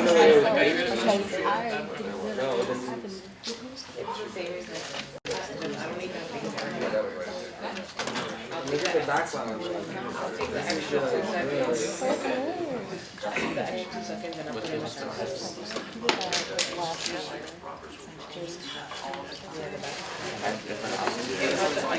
I was thinking that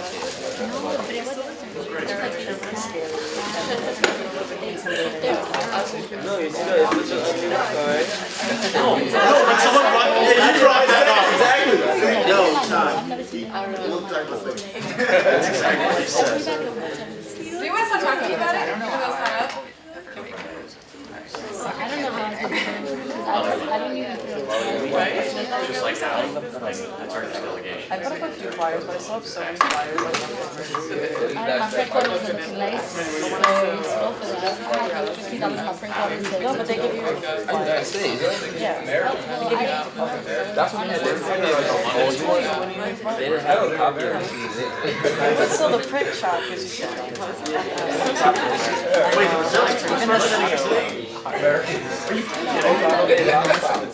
Oh yeah, I remember I voted for something.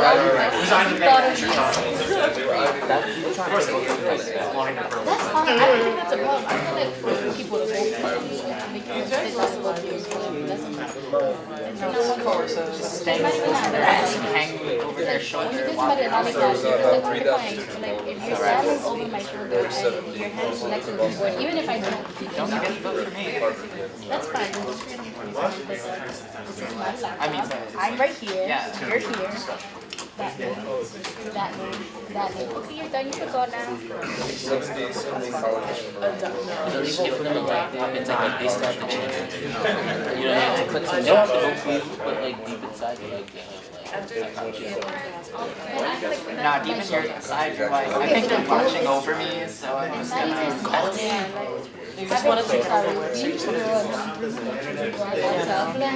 really fucking scary. How's everyone's day? Good. How's your day? Everyone having a good Black History Month? Yeah. You forgot, I studied fieldwork today and they talked about it. It was Sorry. interesting, the conversation that second graders have about Black History Month. What did they say? They basically said that nothing happened in the 1970 to 1990, nothing happened for Black History Month. It was like they did a timeline, and the teacher was just like, I don't really know much about what happened, but, and then it just ended at 2009 with Obama. But she was nice enough to, like, at the end she was like, do you think people are still a little racist? And all the kids are like, yeah. But there was no kids of color in the class, not even like a little tan child. That was a second grade. How can people like not still racist? We still call black people. You ready for war, Jordan? Like, Okay, before we start the discussion, hidden money in please politics, speak dark money. unbiasedly as not the Implicit. person who may be It's running implicit. again for election, but as any student in the school. What? Speak unbiased. Please let your comments be unbiased. Not as a candidate, but as a student. Anytime. Any student. Zach, can you read through this Yes. very slowly? Very, Sorry.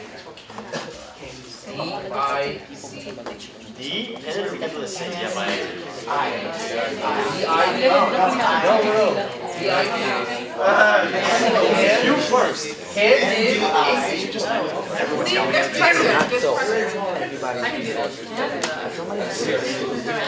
That's why I don't really care about a GoPro. You go over here, Jordan, with technology. You guys still talking about it. I'm timing it now, so at 8. Oh, yeah. Alright, it's whatever. Ignore the title. Ignore the title. That's Zach, can you please read through this? It's fine, I'll read through this. Alright, so here are Get out of the way first. What? It's on the other side.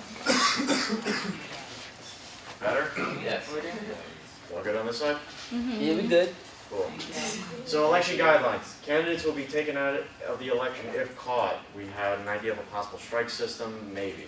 And that possible strike system is going to be explained here through major and minor criteria of, within the election. To ensure fair and equal SA elections, the purpose of election guidelines will be broken down into major and minor criteria. Major criteria will result in the candidate's immediate removal from the election. Major criteria consist of, but are not limited to, slandering, vandalism, which consists of writing, drawing, or removal of flyers, etc. as well, and voter intimidation. In the case of minor criteria, if a candidate is caught with no more than 3 infractions, the candidate will be removed from the election. We don't have minor criteria yet, but the general idea of major and minor criteria are there. Constitution stuff are just things that we are going to have to be implemented to the Constitution. Such as all flyers must be stamped by the J Board and SOS office. Both parties will have a list of who has what amount of campaigning material. So both groups are going to have a list, and if there are more than X amount, then that will fall under a minor criteria. If you're, like, for example, excessive flyers or not following within a certain criteria of paper or campaigning material, that will also be a minor criteria. For example, all campaigning material must be no larger than an 11 by 17 piece of paper, which is a legal size paper. If you go over legal size paper, then it'll run into some problems. Go away. Okay. Also, we have Senate expectations. Senators are required to sit on at least 2 committees and must serve at least 2 office hours a week in the Student Association office located in Sub 419. Senators are allowed to miss 1/3 of their meetings before impeachment. That's how it is now, right? Okay. And then we list all the committees. I'm not saying all of them. Declaration of intent is going to be the same. So everything that you read and wrote and agreed to is still in the back. One debated area I think is important is campaign areas. Yeah. So where you have maybe some students, maybe digital media people who are able to get into a part of CSB, or graphic designers who get into a certain area of old library, or athletes who have certain kind of access into the athletic center. Not areas that not all students can access for campaigning. Should we limit or regulate that? I'm starting it now. Alright, it's whether it's open to everybody, open to a few, which it is now, or close it off to everybody. Nick. I feel like that if one person has an advantage over other, that's their resource, and they shouldn't be that resource shouldn't be taken away from them just because of that simple reason. Because yeah, just that. If anybody wants to back me up on that.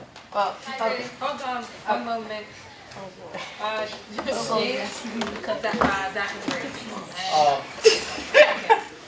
ready. Regarding the accessibility issue, you could limit it.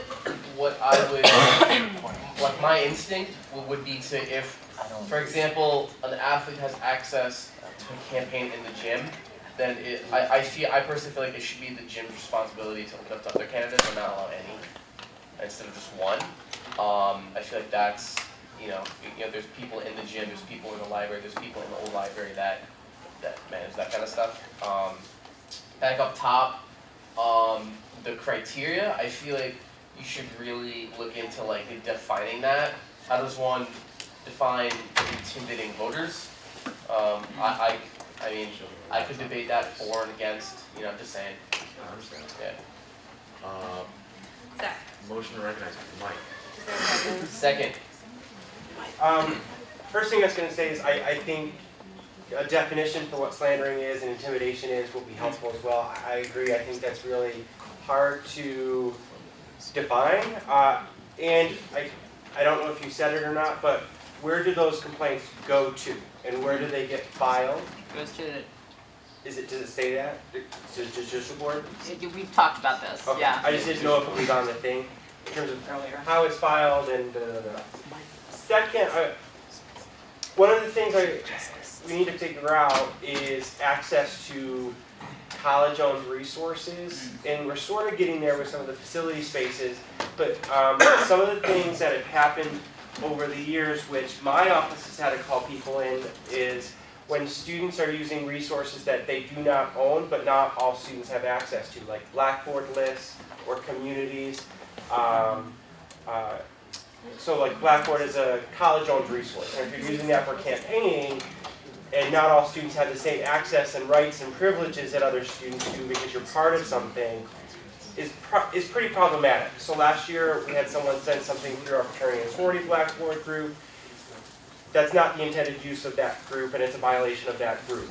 A few years ago, we had a student use the psychology department and their own resources for campaigning, which caused a lot of problems within the psychology department. So there are some things that we need to sort of put our inbounds and out of bounds, and so college-owned resources, we sort of have to figure that out. I think that's different from college facilities in locations. I don't know how you define that, but there should be some sort of equity that everybody has the same ability to use and or access something. I don't know how to write that, but we've had issues when people are using Blackboard communities for campaigning. Like emailing their entire class. Is that appropriate? But anyone can do that. Yeah. But you shouldn't do it. But You shouldn't. Anyone can. But if I'm in a class that has 100 students and my class I only have 4 people, you should be taking Blackboard out of the equation. Yeah, I think it's annoying to do it, but not in the coming from the angle that this is a resource that no one has, because everyone is taking classes and they have access to these classes and everyone's emailing these classes. Well, I will take it one step further with Blackboard. I will say using a college-owned resource not for an intended purpose is a violation of the student code of conduct. So, and the psychology department put the student that campaigned against them up against a student code of conduct for academic integrity. So we need to be careful about those. That's what I'm really talking about. And that includes class access lists and stuff like that. So. Okay, so I completely agree with everything Mike just said, but to go back to supporting Nick's argument here, we should definitely be aware of the college-owned tools that we have and not misusing those. But just like we each have our own communities and say someone in a frat or sorority, just doesn't use any like blackboard or anything. They just tell their friends word of mouth, and their friends tell their friends. You know, that could be a big community, and that could definitely reach a lot more people than other people may within their communities. So, like our facilities, the people we're surrounded by may be very different, and the numbers may differ greatly. So we can't really do anything about that, but definitely focusing on reminding students of the rules that we're already under in regards to using those things. Also, if we're going to title this document, I think it should be Candidates FYI, because that just seems like what's going on this sheet. And clarifications for those two things that Mike also mentioned were a great idea. And minor things, I think we should open up a little more to like pass the legal paper. I think billboards are fine. I think what we should do is regulate where they go. So that way everyone has billboards in a viewable area. Like if we could just make it the sub building, everyone has access to billboards, or everyone has X amount of money from the printing office, and that printing can go towards a bunch of paper or 2 billboards or something. So that's what I got. Next is Ty. Oh, I was gonna give my time to Mike. I feel like something that's not up there that I think should go under like intimidating voters is like tabling. Because I know personally, like, being a woman and having 3 men over your shoulders telling you to vote doesn't really make you feel too comfortable. Especially when you don't even know them and you're just like, oh, okay. And you don't really have a choice of, while the 3 people are looking over your shoulder, not voting for them. Oh, now your arm's around my shoulder. Yeah. You know what I'm saying? Am I the only one that? No, you're not. No. But yeah, like, I feel like tabling shouldn't be a thing. Like I feel like people should have the right to vote in their own comfort of their home, or there be a like sanctioned communal space that's not operated by the people that are being voted for. Next is Judicial board. Judicial board. There you go. I'm saying that they, like, let's say the judicial board, they will have a state office open for voting, and they'll be the ones there, like, monitoring who votes or things like that. Because I feel like it's really uncomfortable having candidates look over your shoulders while you vote. And there was something else you said. I just would like Zach or Jordan to go over what are senators now, like, what do they have access to now?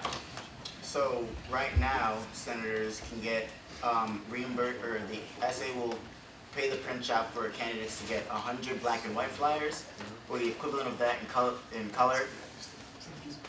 50, yeah, about 50.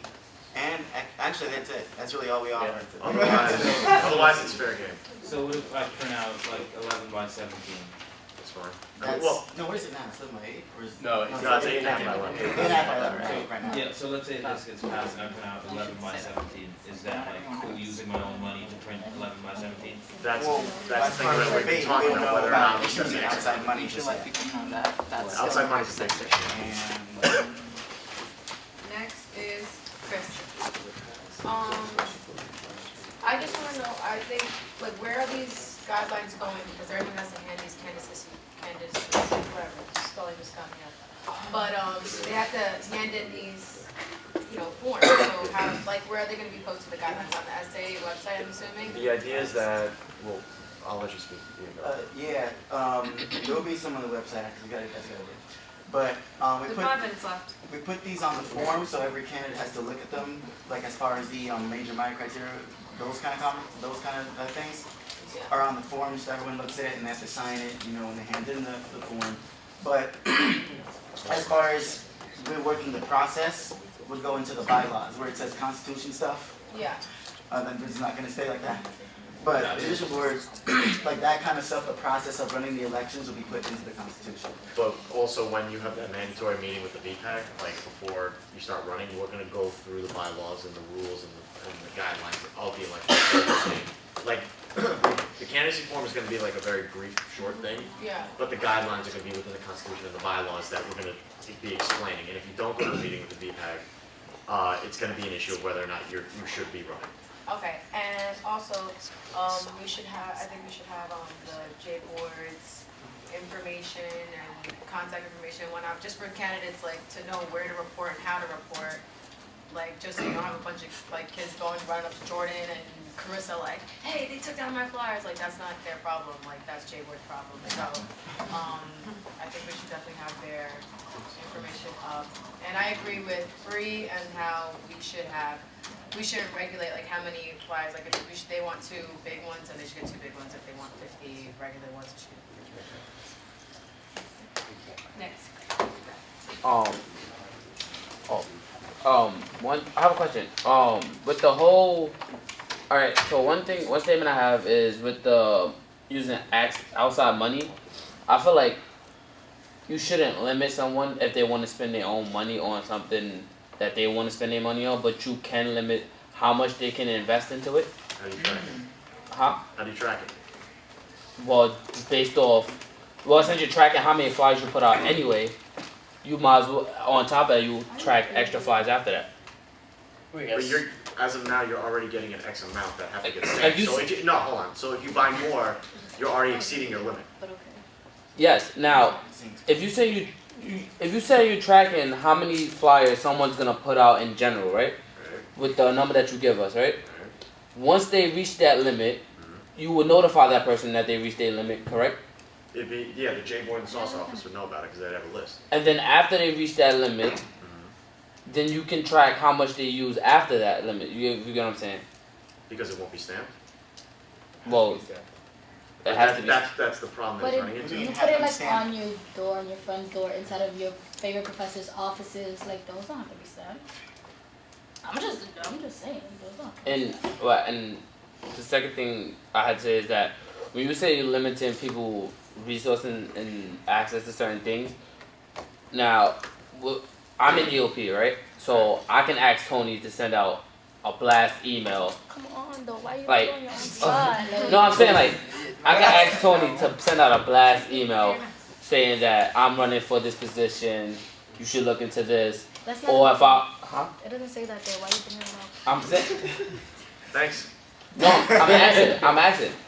Oh, forget it. You know what? Forget it. Tony won't send me. But those professors from those classes would. People interrupted me. I don't want to talk no more. Alright, you heard. No, I'm not Okay, we hurt. have 3 minutes left, and I'm the good. list so far is James, Zach, Matt, Kelsey, Nicole, and Bree. After we get to exactly. Bree, I'm going to ask you to add on 5 minutes. If not, then we're ending this. Where it is. You can scratch me off that one. Okay, James. So I think I want to say right now. Motion to recognize Jesse. Is there a second? Second. Which one? Which Jesse? Jesse Ginsburg. Okay, great. Alright, so, first of all, I'm sorry, I'm getting here so I can see y'all. Okay, so the first thing is a basic point, I think. So, similar to there's this thing in politics called campaign finance reform, okay? And this is pretty much a process that attempts to equalize the amount of resources that candidates have on a local, state, and national level, right?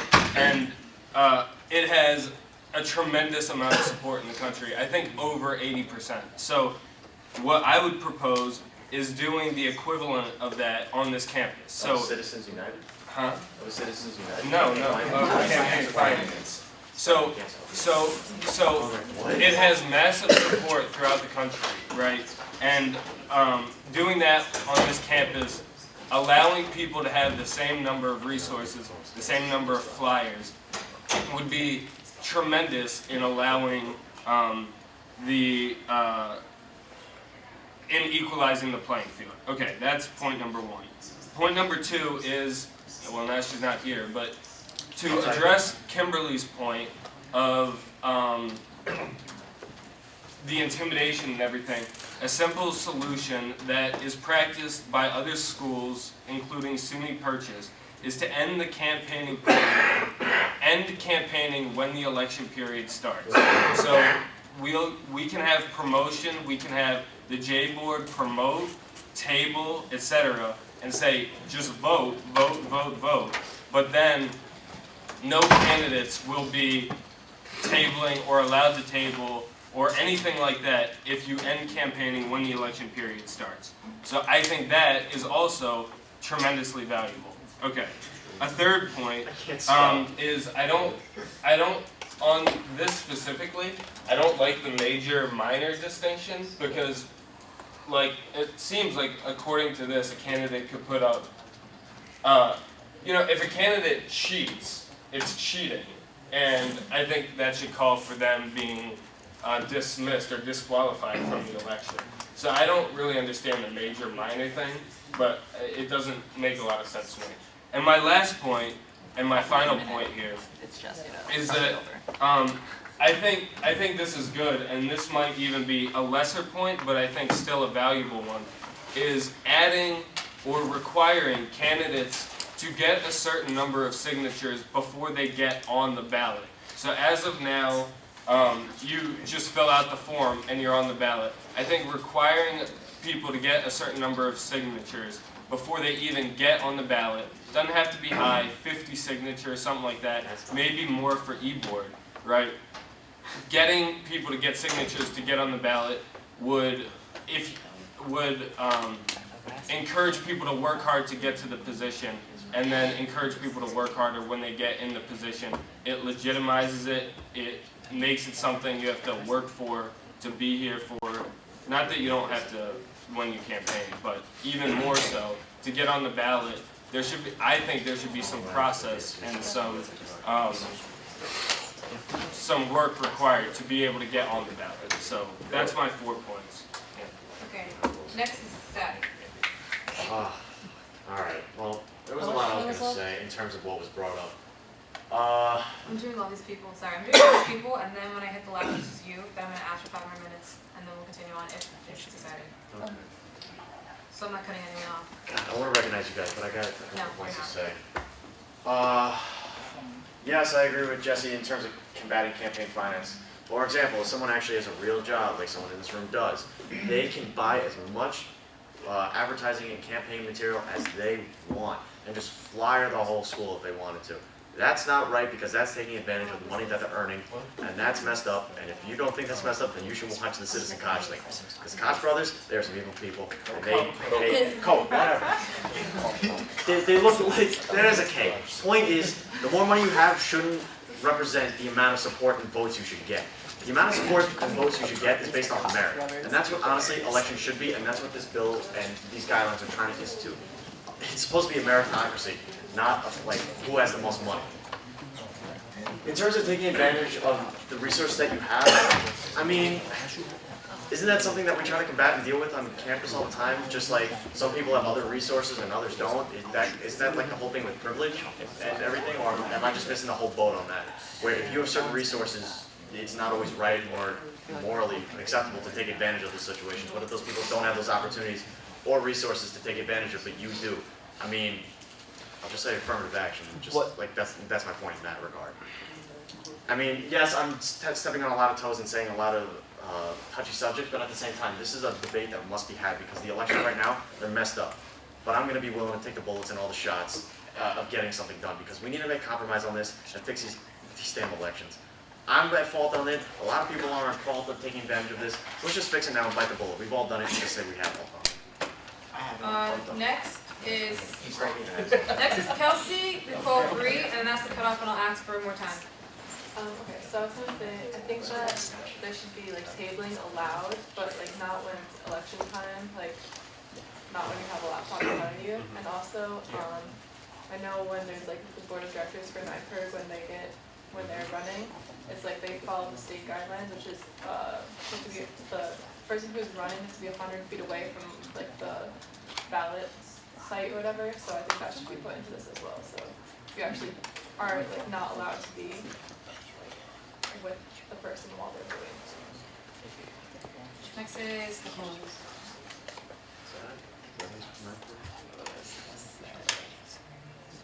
You can recognize Jesse or not? Well, first of all, I like the idea of the signatures. I think it's a really good idea. But I don't think that we should end campaigning when the election starts, because things like Facebook and like social media and even like what texting your friends to like vote and stuff, like is that considered campaigning then, you know? I feel like it gets touchy, and also like that's like I think a lot less people vote because you campaign during elections to like remind people and stuff like that. So I think that'd be a really bad idea. Sorry.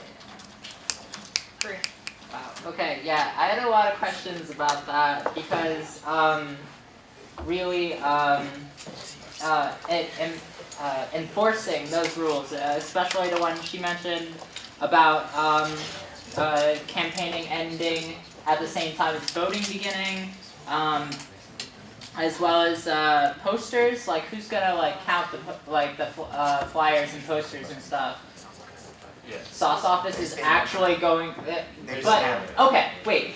On that point, I have had maybe like 20 pages stamped, and then the rest of them were just like literally the person stamping was like, I don't need to stamp all of these. Not all of them were stamped. All of them were put up. Like, what they'll tell you to do is to copy the stamped ones. Now, how do we like keep track of copies of stamped ones? You see what I'm saying now? Also, how about instead of 100 feet away? Can I have the side conversation stop one at a time? How do you enforce? Let's not say 100. Let's say 10 feet. How do you enforce a roommate saying to a roommate across the 10 feet of their distance of beds? How do you stop them from one saying to the other, hey, you should vote for me? Like, how are you going to do that?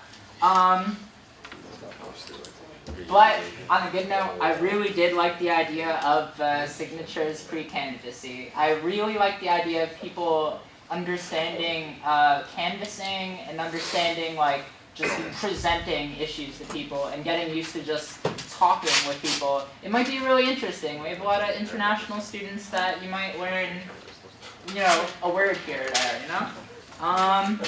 And to Jesse, final part, how would we do the campaign finance reform here? Point of information. Okay. The only point by that is you limit the number of resources available to each Right. candidate. So everyone gets X for the print shop. X flyers, or everyone gets one billboard, or whatever. I like the 50 flyers. I think that's the most convenient, most established and precedent.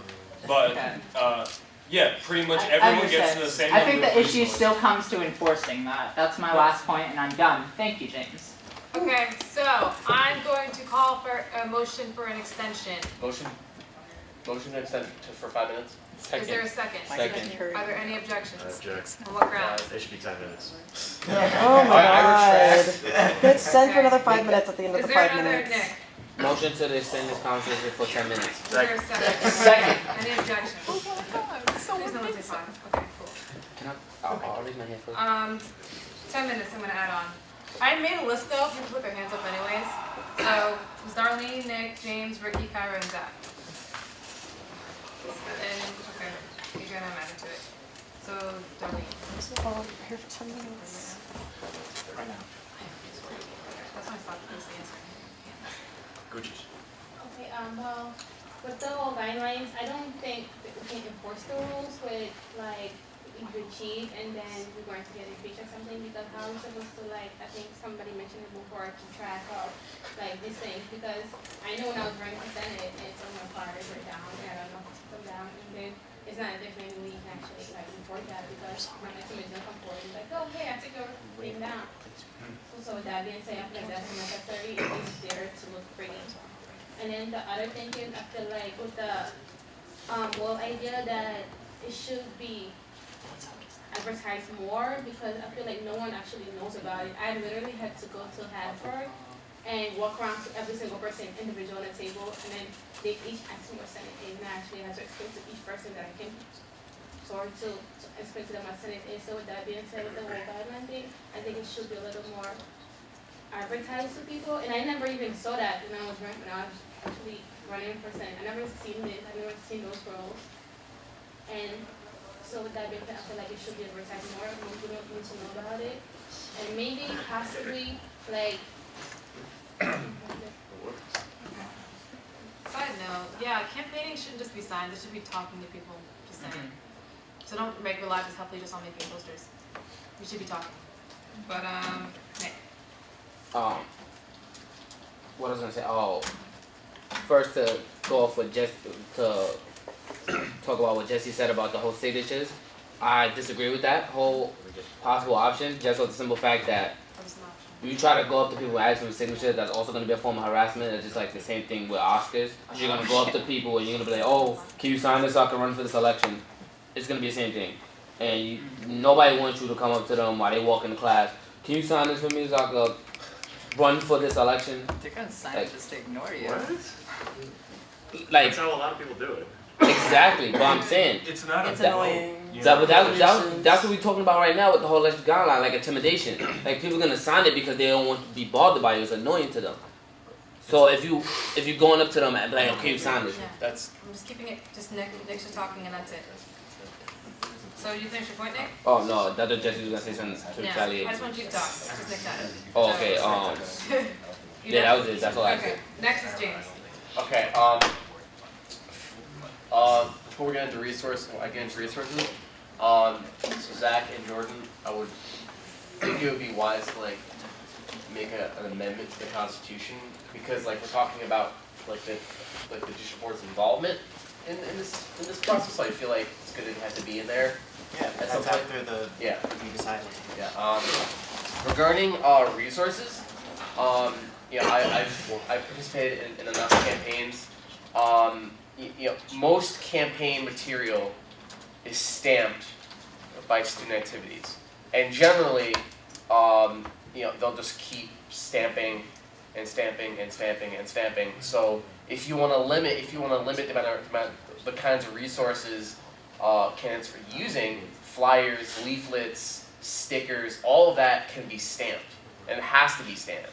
But you can place a limit upon the amount of resources a candidate has, because they have to go to the Secretary of Student Activities in order to get that stamp.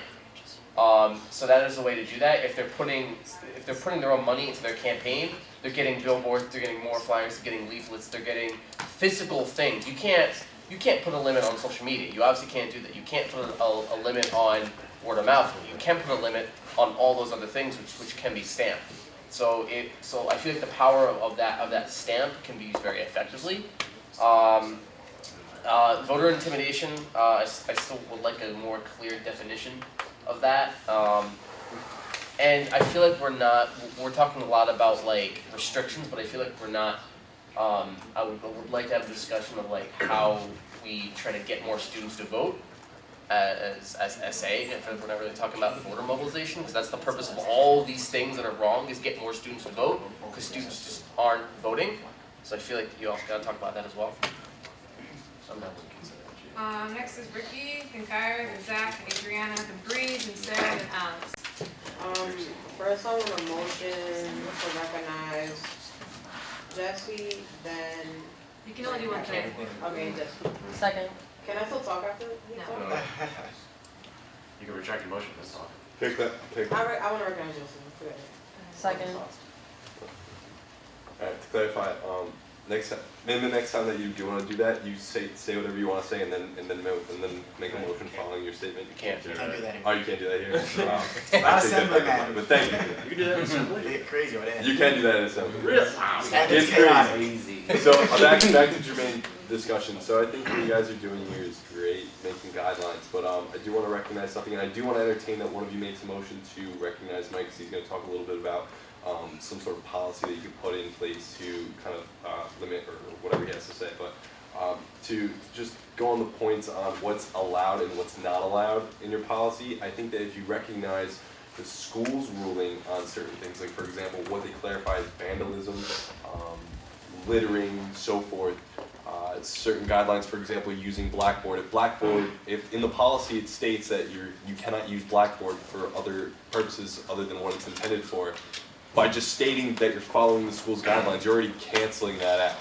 So maybe doing a little bit of research behind exactly what those policies already limit you to might clarify a lot of your election guidelines.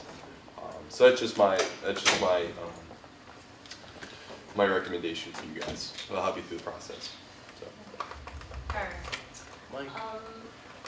I just wanted to talk about the signature thing. I agree with what Nick said because I feel like although it's a good idea and like the idea behind it is smart, I just feel like anyone can stand outside of humanities and just get like 50 signatures and there won't be like any like real motivation put into it or real like communicating with people because you're just trying to get signatures to get on the ballot. So I don't know if it will be effective. Zach, Motion recognized, Mike. is there a second? Second. Thank you. I think Bree mentioned something about enforcement and being able to, how do you enforce things? And I think that's a really good thing to make sure that you, all of these things have to be enforceable somehow. Whose job is it to enforce? You know, in terms of the stamping thing, that historically the problem we've had is, yes, we'll keep stamping because if someone comes in and said, I spent my own dollars to get 400 flyers stamped, okay, well there's nothing on your rules that say I can't stamp. So, you know, if you're going to limit, you know, so much, then you need to say, we give student activities permission to only stamp 50 flyers or 100 flyers, and we can count and stop. I don't know if you want to do that or not, but right now we just stamp away. Which, less stamping I'd be happy for. I would say there are some campus rules to keep into consideration. You know, things that are automatically going to get taken down. If you're putting flyers up on doorways and trees and light poles and those things, those flyers come down automatically because the college is going to remove them. So it doesn't hurt to put that out there and say, flyers can go here, here, and here, and those are what are protected. If people are complaining that flyers are coming down because they're posting them on, you know, trees and flower pots and sidewalks, well, those are going to get taken down. So, you know, campus rules is an important thing to kind of put out there. The signatures thing, I think that's an interesting conversation. My one comment with that would be is, who's verifying that that signature is a student and who's counting? And that's a lot of work for somebody. More enforcement issues. What I would recommend is what I think would be really cool is if people wrote a statement of intent or a statement of purpose and said, this is my platform, and then that goes up on the SA website. That can go on, you know, click on the candidate's name on the election thing, and they can click on it and see what someone stands for and what they're running for. I think that's way more powerful if someone submits a document that then is a public document, a statement of intent or purpose. So I'd like you to consider that. Something that is traditional, but it's not really written anywhere, is a period of time after the elections are announced. There should be a period of time where an election can be contested before they're official. So I would recommend that we put in a window that, you know, there is a 24-hour period in which an election can be contested until all elections are considered final. Just to kind of put it out there and let people know that there is a time limit in terms of how long they can complain and file a complaint would be helpful. Senate, like 6 years ago, banned students from running in campaigns or parties. That's something that hasn't happened in a long time, but there used to be 2 big parties and people would run on a ticket together and that entire ticket would get elected.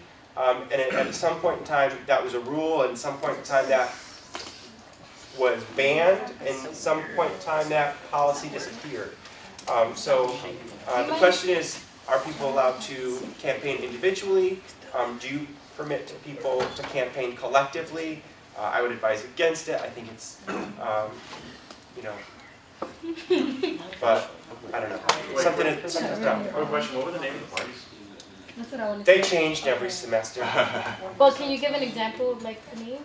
It would be like we are the... Like the Vote for Value ticket. Vote for Value, Yeah. or I'm the Scooby-Doo party. Yeah, it really can be anything. Something that's like... But you would, what would happen is you would get 16 people to run for 16 seats, and they would run on a ticket, and those 16 people would get elected because those are the 16 friends and they would run together. And that's, at one point in time, that's how Senate filled itself for a very long time. Other schools do that. And That's messed up, that's cool. so, I'm just saying, there was a rule at one point in time banning that. Can I That have has a call for disappeared. order, please? There's a lot going on at once. Mike? So, I'm done. I just wanted to throw that there was an existing rule that disappeared somewhere. I'm gonna call for a minute for like any last hands, but next is Adriana, Bree, Sarah, then Alex, and then it's the end. So, alright. Okay. So first off, I think a solution to a lot of these problems would be having a meet the candidates that isn't run by council boards and that's open to the campus in lecture 100 or something. So we don't have to, put in all this effort for web design, for people to go all the way to the SA website and look at stuff. People can just go to this event, listen to people speak, and everyone gets their face shown. It's more accessible than walking around and asking for signatures, because I also don't think everyone has, if someone's disabled, it's a little difficult to go around asking for signatures because it's hard to be mobile generally. Also, if you have the social capital to win the election, you probably have the social capital to get enough of the signatures anyways, so it's kind of redundant in my opinion. Yeah, also, James said something about voter intimidation. I guess, I don't know, I feel like it's a little self-explanatory, but I guess we could put it in more extreme terms. It's hovering over someone in a public space with your own device, having it logged in, touching someone without their consent, being in places where you know that a lot of people, it's just, people don't go to Hasbrook to be asked if they want to vote for someone. People go to Hasbrook because they want to eat. And it's annoying in general when other clubs do it, but I think, we should rise above random sororities and Glee Club or whatever, handing out little papers, because other people hang out in Hasbrook doing things like that. We're a little better than that, and that's not how our election should be run. Maybe we can also propose a more public, we can have people vote online on their computer at home, but we can also maybe host like a room. We could just like take over one computer lab and be like, hey, this is going to be like a voting station, and just encourage people like that. Instead of, if you want to enter this room and vote for people, you can, but you don't have to. Yeah. Next is Bree. Okay, first thing, off of what James said, talking about voter mobilization, I think we could try to work out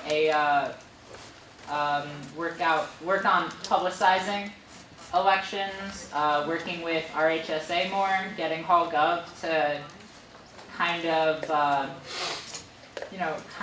of like talk about it more, and it comes back to like my ideas for regarding the housing handbook. What I'd like to see is Hall Gov doing more talking to students. Yeah, just going door to door, being like, this is what's on campus, this is what we're doing. As far as student government goes, this is what's happening. This is when elections start. Here's the list. Here's the committees, and just doing more rounds like that could make a safer environment and a stronger community, and give more reason to not have UPD do hall rounds. Back to that. Okay, off of one of the points that I made within that, some people here didn't have access to flyers and stuff. Like, sometimes it's not publicized enough for people to know. And there's other people who don't need them, rookie. So that's just that about flyers. Talking about the school policies is great. So that way we could like wrap that up and like really bring students to awareness about like the handbook. Again, just reiterating what's going on is really important for memory, Repetition is the mother of education. I like that we banned parties. I didn't even know we had that. Institutional memory. Yeah. Oh, and back to Mike's point. Back to Mike's point, I think we should be open to a variety of different things.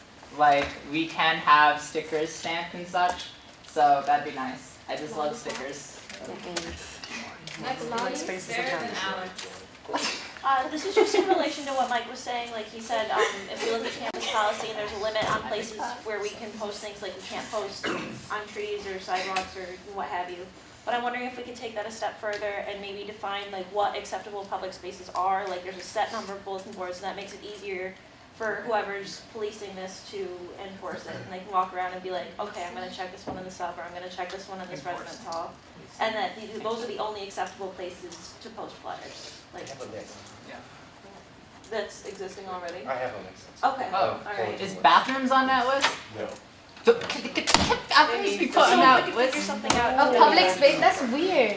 Yo, imagine going into a stall and there's like 50 Point of order. bathrooms. Point of order. Next is Alex. That's a great Read tactic. fair definition point. That's it. Oh, Alex. Okay, just to go back, Jesse, He's not here. Can I get everyone's attention, please? well, Jesse had mentioned that he didn't understand why there was major and minor infractions, and the reason we put that in is because, like, as Bree pointed out, sometimes they don't stamp all of them. So maybe if you found like one poster that was put up, it didn't have a stamp, maybe that was the one that didn't get stamped. But then if you found a couple of them, then a couple of minor infractions would lead to a major one. As for voter mobilization, I agree with what James was saying. More advertising for the elections in general, not for a particular person. Just like a big banner maybe from some other budgetary standpoint that is put up so that more people know that there's Senate elections, because that was the major problem that I was facing, is that people just didn't even know that it was happening. And then as far as voter intimidation, I know in CRC we talked about it for a second, but it kind of got breezed over, but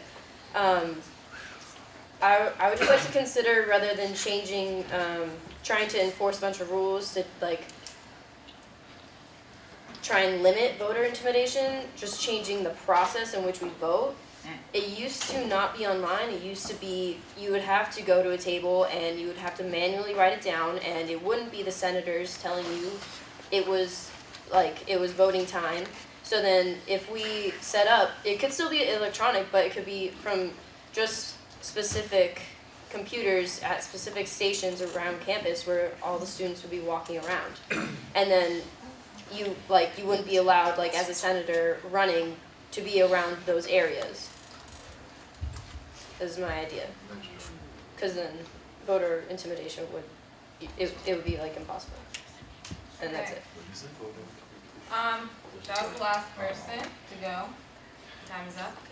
I have an idea though too if y'all want to hear it, but if not, we can continue. I do. Go quick. My idea is to get rid of flyering altogether. No flyering at all. No campaigning like that. So basically what it is you sign up to run for Senate. Senate takes a picture of you, you put it online. There's your platform. If you want to put your word out there, say, hey, go to this website, my name's on it, and so other candidates. They read the website, and then there's 1 week of candidates that everyone goes to. If you're there, and if you're not there, it's your problem. You talk about what you want to do. And then there's election, just like Alex said. There's a room for a senator, you can't enter it, and you vote. And that's it. I don't know. That's my idea. Okay. You have more time though. Unless you guys want to add on. This is you guys want to go on. Motion for next meeting. I think we got enough ideas now. I agree. I've been taking notes this entire time. I got it. I think I got the gist. I feel like the two What everyone was saying. Are we gonna Zach? Motion to recognize Jesse Hicks. Second. I love you as chair. Can I just make that motion really quick? I just want to say round of applause for your chair. Because let me tell you something. You're running this meeting so much. So impressed. I'm so impressed with how you're running this meeting. So that's honor off the record. You'll decide.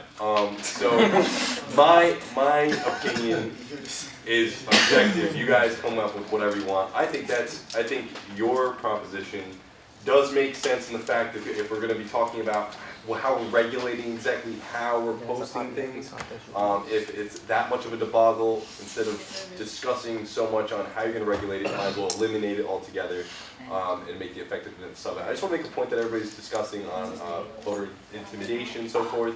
I think that you have to recognize that campaigning in general, I mean, when you're running for politics in any capacity, it is about social capital in the sense that you have to communicate to people on why you want them to, why they should vote for you in any sense, or even to get them involved in the voting process altogether. So you need to, I think you guys need to eliminate that. That's my opinion.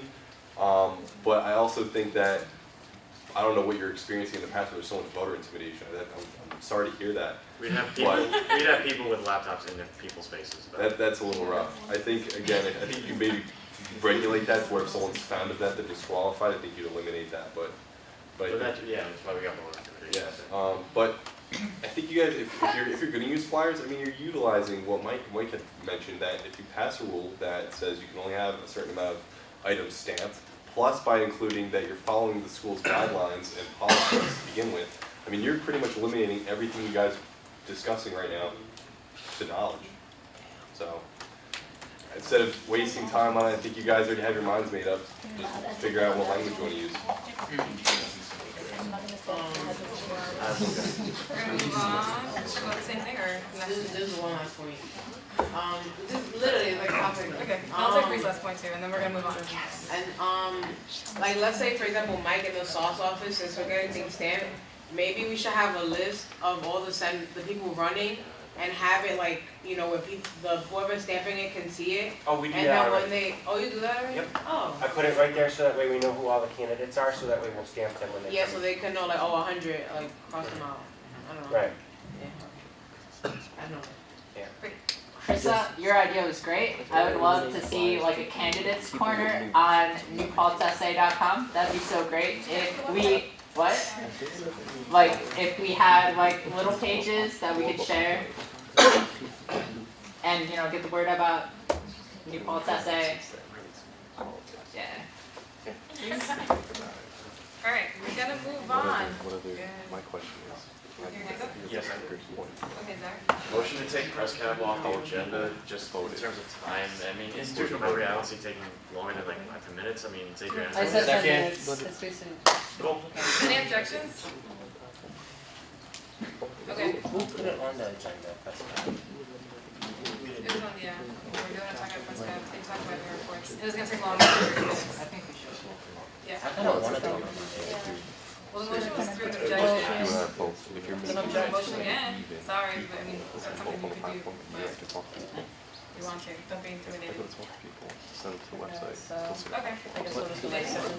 Okay, so I didn't get to make a Senate report because I have class, so I have to come late sometimes. But basically, one of my Senate goals was to improve the institutional memory that we have here, especially at Senate.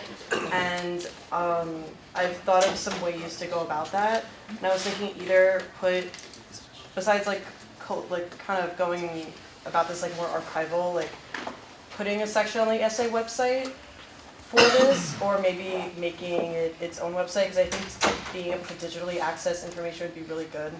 And also, if anyone would like to help me with this, basically like a wiki maybe, but I was willing to go about it by basically talking to administration like Mike and like Linda, and some people have been here forever, more for like oral history type things, and then also kind of just collecting things that already exist, like NICER's like State of the Campus, kind of manifesto thing, and other things like that.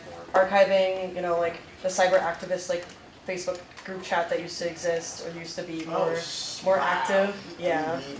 Yeah. I archived it on Facebook, so I have it forever. And just like other things that have happened, basically just talking to people, contacting, maybe even Alumni Affairs could help with this, contacting alumni, former senators, things like that, just going way back in the Senate chain. Things like, I think Zach once had the student handbook from like 1950 something. Even going that far back would be a really good point of reference. So I don't know if anyone wants to, I'll send out an email to all Senate, and you can email me back if you want to help me with this. But I think it's really important, and I think a lot of things have been kind of lost by the wayside because people forget. What? I didn't know you anything. You could take a whole office just for a while. Yeah, another idea is in the library, well, that library's closed now, so I don't know if they use it. You can talk up. The media center, like there's like a media center, I don't know what it's called. But they have archives, old like Oracle, all these pictures, and you can like you put it through like a slide, like. I'm sorry, can we stop having side conversations? I can't hear Manny. Thank you. You can look through it like it was like a projector slide, so you put it's like a film roll that you can see old like oracles from like the 50s and 60s and 70s. Yeah. And you can look at like things that happened in 2005, 2004, you know, issues that maybe were present in the past that are still affecting us now. That's something that you can possibly look into. How like the day we do all that, we do that, and like. Thank you. It's an idea. Yeah. What if you get a historian who said it? I'm saying Christine is so passionate. to get like to keep like track of like all the things that we do like this I know what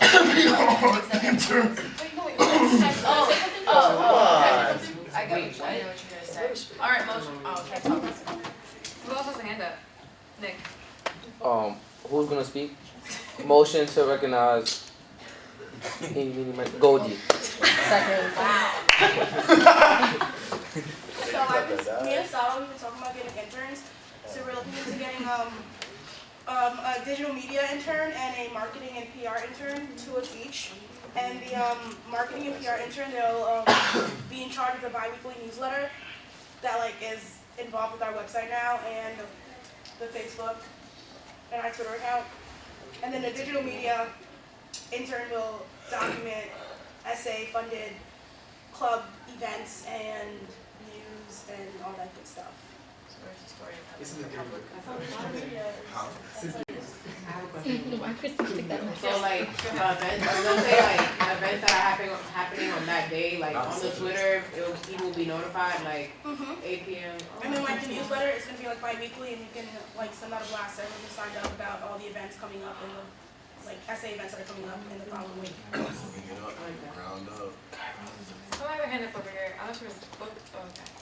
Yeah, are we gonna hire these interns? Are we gonna elect these interns? Like, interns? Yes. Is that like a job? Like they're gonna. It's not, it's unpaid, but it's an internship, that's why it's called an internship. Is there credit? Yeah, we're gonna see if we can get credit. They're gonna, like, we're gonna work with their professor, internship coordinator for their department to see if they can get credit for it. Cool. Manny? So basically, it's like having an assistant. Maybe getting coffee and shit. No. Yo, what kind of internships have you had? No more chance. Get on You want to be the essay intern? Motion to recognize Jordan. Second. Two things. One, have you heard of WikiPulse? Yeah. I have, but I was having trouble like finding the original WikiPulse, so I was also thinking about building upon WikiPulse and making it look less ugly, and then going from there and like updating it and stuff, or just using it as a resource and then making something new. I have no idea what happened to it because I tried to find it sometime. Long story short, about WikiPulse, it was like this whole like wiki database thing that documented like everything New Pulse, created by Justin Holmes, former president of SA. And yeah, it documented a lot of stuff, and I'm not really sure what happened to it. But it was basically for that purpose of institutional memory, so people could refer to it for things like years on whatever. And it was active last year, I don't know what happened to it. Also, part of my job is to document the legislation, which like I have just in the VPAG email. There's legislations from my terms, his VPAG, also Jay's, Ayana's, Caitlin Ryan's, all there. And the old website had the section where there was a legislation section where you could see the legislation from like the 40th Senate, 41st Senate, 42nd Senate, all there.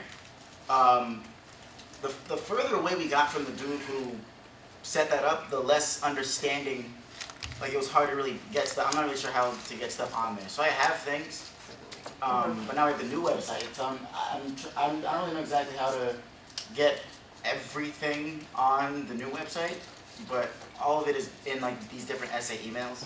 Okay. So we do have like all this kind of stuff like documented somewhere. Okay.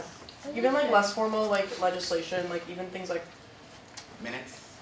minutes, also just, I think would be better hearing more of an oral history from other people because it explains it in a more digestible way and you can like, in like a way that people would understand like what happens because sometimes legislation can be a little more convoluted. And I think like having like, I think kind of archiving these things in a way that, you know, like having the actual things that, like the physical things that are, you know, you really have to dig through to get like the real like raw information, like more primary sources, but then also having more of a secondary source where it's kind of all summed up. Like say like a certain issue, like there's different sections Can you for give like, an example? like maybe if we were talking about drug policy, so there's a section for drug policy, and then there's like basically like a written history with it, and then under it would be, under that section would also be all the documentation to support everything that was said in there. So if people really want to look at that piece of legislation or that article in the Oracle, they can look at that, but it's like summed up there for them. So if someone really wants to know about the history of the drug policy at SUNY New Paltz, they could, and then if they want to go deeper into that, they could, but they don't have to. So like a database. Yeah. I like it. And like WGS and even Black Studies to refer back to WGS because they kind of go hand in hand with the fact that Black Studies have the same status, WG doesn't, but then there's different reasons for why those things happen. I just think, you know, yeah. Manny. I know it's like old school, but do you think that it'd be kind of useful to paper trail too, like at physical paper trail, like because I feel like everything's online, everything's on the computer, but things happen, you know, like, computers crash, you know, stuff happens, like eventually everything gets erased, and then you're like, oh, it's not legal. So I mean, you guys, if you get that intern, that person can just probably, you know, print out everything. Thanks for volunteering, Manny. Wait, what? Thanks for volunteering. Print out like all the other legislation minutes. I actually put them in like a folder year by year. You know, I know there's a lot of work, and we're used to like everything online and everything, but. I mean, you can print stuff out, make it online, and then you print it out. Yeah. Like a binder for each topic. Yeah, just because I found like in the office like 2 years ago, I found like a bunch of folders from like the 90s, you know, like the 80s, and found like articles and legislation and minutes, and like, it was pretty interesting. So like, also, even like essay orgs, like a lot of orgs, I think, especially ones that have been around for a while and that have their own offices. At least I know for Pride, like we have like so many journals from like at least going 20 years back that people made for like things, and like I found out things about the club that I had no idea about just like going through these journals and stuff. And I'm sure like other orgs have the same kind of thing, like and you can like learn about like what they did at this time and stuff. A lot of orgs are new, but some are really old. Oh, Hari has like decades of blackness in there. Decades of New Paltz blackness. It's 10 minutes. Do you guys want to extend it? Zach? Motion to adjourn. Second. See you next week, guys.